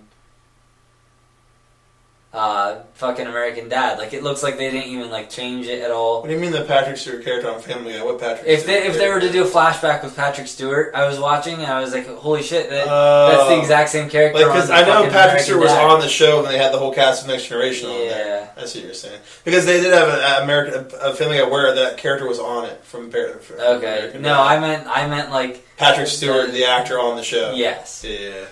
But yeah, dude, the Green Room. I thought the movie was alright, but Patrick Stewart was in it. He was amazing. It was so weird hearing Patrick Stewart say nigger, though. That was really odd. But Patrick Stewart was amazing in the movie. And yeah, I see him and I'm like, dude, he was great. Dude, I love Patrick Stewart. I can respect that for sure. To be perfectly honest, was that your 3 or 4? That was number 3. That was to be perfectly honest, Patrick Stewart and Bruce Campbell were the two that I was like, I don't know if I should have them on my list as top 5 because I have some great ones in my honorable mentions. As fuck for it. But like, I love them. Yeah. So it's like, why wouldn't it be? But who's your number 3? Let's hear it. Well, I forgot to mention with Bill Murray and Edward Norton, they were both in Moonrise Kingdom, and that was a really good movie. I don't know if you ever saw that. But yeah, my number 3 was Leonardo DiCaprio. Obviously, he has Wolf of Wall Street, Shutter Island, Django. I like the Great Gatsby movie a lot. I love that movie. Revenant, I enjoyed. Titanic was, I think it's overrated, but it's still a good movie. Yeah, I think Titanic's a great movie. I love Titanic. I think it's a good movie, but I think it's overrated. I think people suck its dick way too hard. Yeah, I can see that. I think it's really, really good, but it's, I don't know. I wouldn't say for me it was one of his best performances as far as Leo movies go. Okay. Yeah, this is, Brooks will get this, any Tasha listeners will get this, but Leonardo DiCaprio was just outside of my top 5. He didn't make it in. Just outside. Yeah. It's a nice reference to the Tash ship, but dude, his fucking performance in Django alone, I could have had him in my top 5. I can't remember who it might have been Brooks, but I think Tito too. Whenever they showed the trailer for it, there's a shot of him turning and looking at the camera with this weird fucking smile on his face. Do you remember that in the trailer? Yeah. Every time I saw it, I would laugh my ass off because it looked so fucking funny in that shot. Dude, that was a movie I bought the day it fucking came out. I finally saw it. It took me forever to watch it, but I did watch it. I liked it. It was good. What are we I'm on number 2. Dude, my 1 and 2, it took forever to place these two. Yeah, that's my phone. That's a crack. It took forever to figure out what... I kept going from this 1 to 2, this 1 to 1, back and forth. My number 2 is Tom Hanks. Tom Hanks. Really? Dude, I fucking love Tom Hanks. Fucking Forrest Gump, Castaway, fucking The Burbs. Have you seen The Burbs? No, Oh my god, it's so fucking funny. It's so... Dude... Fucking The Green Mile, fucking Road to Perdition. There's so many I'm missing. Like, look at Da Vinci Code. I do love Tom Hanks, but like I can't like from who I named, I can watch the movie at any time in any mood that I'm in. Yeah. A Tom Hanks movie, I kind of have to be I have to be in a mood to watch like Big or whatever, like Forrest Gump or something. Like I can't just honestly sit down and watch Forrest Gump anytime and be entertained. I'd have to be in the mood to watch Forrest Gump. Yeah, I don't know. I love him. But dude, I definitely cannot disagree with you that he is a phenomenal actor. I was really close to making him my number 1. Actor. So close to making him number 1. Is Tim Allen your number 1? Yes. Nice. All right, you go. Number 2. Michael Keaton. Oh boy. I even mentioned him earlier. Did. I fucking love Michael Keaton. Beetlejuice, Batman, Birdman. He's a fucking man. Birdman was great. I cannot wait to see him as the Vulture in fucking Spider-Man. Dude, I heard that that's not even confirmed, and I'm not sure Is that confirmed that he's the Vulture? I don't know. It's weird. I've heard that it was, and I heard that it wasn't. So I'm hearing mixed. I heard they put out concept art that showed it was Michael Keaton as the Vulture. I don't know if that's true though. Yeah, like, there was concept art from the movie that had him as the Vulture. I haven't seen this concept art though. I've seen like fan art made, but I haven't seen any like studio endorsed fan art or concept art. All right, this is it, man. Number 1. All right, so we're gonna let's go from top. I had Tom Cruise. Who'd you have for number 5? Edward Norton. I had Bruce Campbell. You had Bill Murray. Patrick Stewart. Leonardo DiCaprio. Tom Hanks. Michael Keaton. Okay, and I've been saying this forever that he's my number 1. I love him as an actor. Ben Affleck, baby. Ben Affleck. Ben Affleck's my number 1. I was gonna have him on the list, but then I was like, I like movies. The movies that I like with him in it, I like them more for his directing towards the movie rather than his acting in the movie. Like, one of the main things I'm basing him off of is his performances in Chasing Amy and Jersey Girl. I had a feeling you were going to say that. And his performances in those 2 movies was fucking amazing. Just the scene where she's just like in Chasing Amy, where fucking Joey Lauren Adams is just fucking railing him and yelling into him. He's just like standing there, like almost in tears, and his eyes are on. I'm like, fuck. He's just such a fucking great actor, in my opinion. Every time I see him in a movie, I'm like, I love him. I just love him. Dude, I like his Batman. And Good Will Hunting, fuck, he was so good in that fucking movie. I like his Batman. Oh, dude, he was the only good part of Batman vs. Superman, in my opinion. Yeah. I loved him in that. I love Ben Affleck. I don't like how his Batman was written. I want to have Ben Affleck's babies, somehow. I'll look into that for you. I don't know what I'm going to do, but I fucking love him. Okay, I have no idea who your number 1's going to be. Dude, did you guess what number 1 was going to be? I was surprised you didn't have this number 1 in. He wasn't anywhere on your list. Did you think he might be in your honorable mentions? He's probably my honorable mentions, but do you think that... I know who your number 1 is. I'm not going to say it, but I know who it is. He was in a movie that I just watched recently. Maybe. And I hated. And bashed, and we did a review on. I don't think... He is. I know who it is. Should I tell you something about on there? I was going to say I have honorable mentions. He could be on my honorable mentions. I think I know who it is. Who do you think it is? I'm going to say it's Guy Lapointe. No. Johnny Depp. No, dude, I really wanted to have him in my Johnny top Depp's 5. not on your top 5? He's to be honest, to skip ahead here, he's in my honorable How many honorable mentions do you have? 2. That's it? I have 5. Dude, like, when I looked at the people I'd written down, I was like, I can't put these other people next to who I have in my honorable mentions because I like my honorable mentions way more than I like those other people. But, I guess I can dude, probably... my number 1's gonna fucking blow your dick off. I could probably take 2 people out of my honorable mentions because of what you just said, but okay, I have no idea who it is. Harrison Ford. What? Harrison Ford. Dude, he was fucking Han Solo. He was Indiana Jones. Yeah. He was the fucking dude in Blade Runner. I don't remember the character's name, to be honest, but... It was Blade. Was it? Yeah. I hate you. That's not true at all. I was like... His last name was Runner. I was like, that's not true at all. His last name was But Runner. dude, I will watch anything you put Harrison Ford in. Have you seen Air Force One?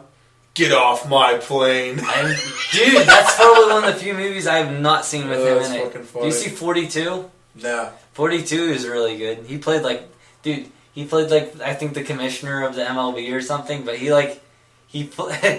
was like really fucking old in it. Was he in the Jack Ryan movies like Clear and Present Danger or some of those ones? Wasn't he in like... Dude, he was in a lot of older action movies. Yeah, I can't argue with that at all. Dude, if you have the guy that played Indiana Jones and Han Solo as your number 1, I can't dispute that. You can't. He's not Ben Affleck, but he's alright. Who are your honorable mentions? Tim Roth and Johnny Depp. Okay. My honorable mentions, I got Johnny Depp, Will Smith. I think Will Smith is the second, Leonardo DiCaprio. But these other 2, I can see what you're saying there. I don't know that they're on the same level as the first 3, but when I'm doing this in my head, I'm like, every time I see them in a movie, they do amazing. John Goodman. Dude. John Goodman in 10 Cloverfield Lane, I can't see in the movie. He was amazing in the movie. You haven't seen Red State. I was really considering putting John Goodman in here based off of his performance in 10 Cloverfield Lane, but I want to see the Kong movie before I have the what movie? The new Kong movie. Oh, yeah. Because he looks like he's real fired up in that. Red State, the Kevin Smith movie. Have you ever heard of that one? I've heard of it from you. That's John Goodman is really fucking good in that movie, too. He's amazing. Is there somewhere I can find this? I mean, on redstate.com, maybe. That's probably not true. Look into that. I don't know where you'll find that. Dude, what the fuck was the movie? Him and another one that I wanted to put on my honorable mention, but didn't, with Denzel Washington. I just ran out of room. I love, like, lots of Denzel Washington movies. But I also had Jeff Goldblum on my honorable mentions, because I love Jeff Goldblum. I noticed a lot of my shit has, like, it connects. Like, Tim Roth and Edward Norton were in fucking, the Incredible Hulk together. Yeah. Fucking Edward Norton and Bill Murray were in that, Moonrise Kingdom together. Like, there's just, like, all these weird connections I was making when I was making this list. Oh, that's true. It's a fun thing to do. None of that's true. Alright, well, that's our list. Is that it? Yeah. We're fucking done, bro. Done. Time to... I'm done. Go get some fucking Timbits. Go get some Timbits. Get some chicken biscuits. Alright. Alright, I have to drive home. You don't have to drive anywhere. You suck. Yeah. You fucking suck. Alright, so yeah, we're gonna close this out. Make sure you go to our Twitter at BreakroomBS1. That's BreakroomBS, the number 1. And SoundCloud, BreakroomBS is the page. Hey, what's the page? Breakroom BS. Yeah, that's the page. And then Breakroom Bullshit, you can just search for that on SoundCloud. You can stream or download it on there. Alright. And that's it. That's a wrap. What was the fucking sign-off thing you had last week that was stupid that you said? I don't even think I said anything. This is news to me. Oh yeah. Check out our shorter version of the show. Oh yeah. Funny little joke. Yeah. If you think we took too long on this, what are we at? We're at like 2.5 hours. 2.5 hours. If you like if 2 you, hours if you think 2.5 hours is too long, then you'll listen to that one. We don't need you here. That's not nice. That's rude. All right. Well, you guys have yourselves a great weekend. We will be back eventually. See you next week. Podcast. Yeah, see you next week. Bye.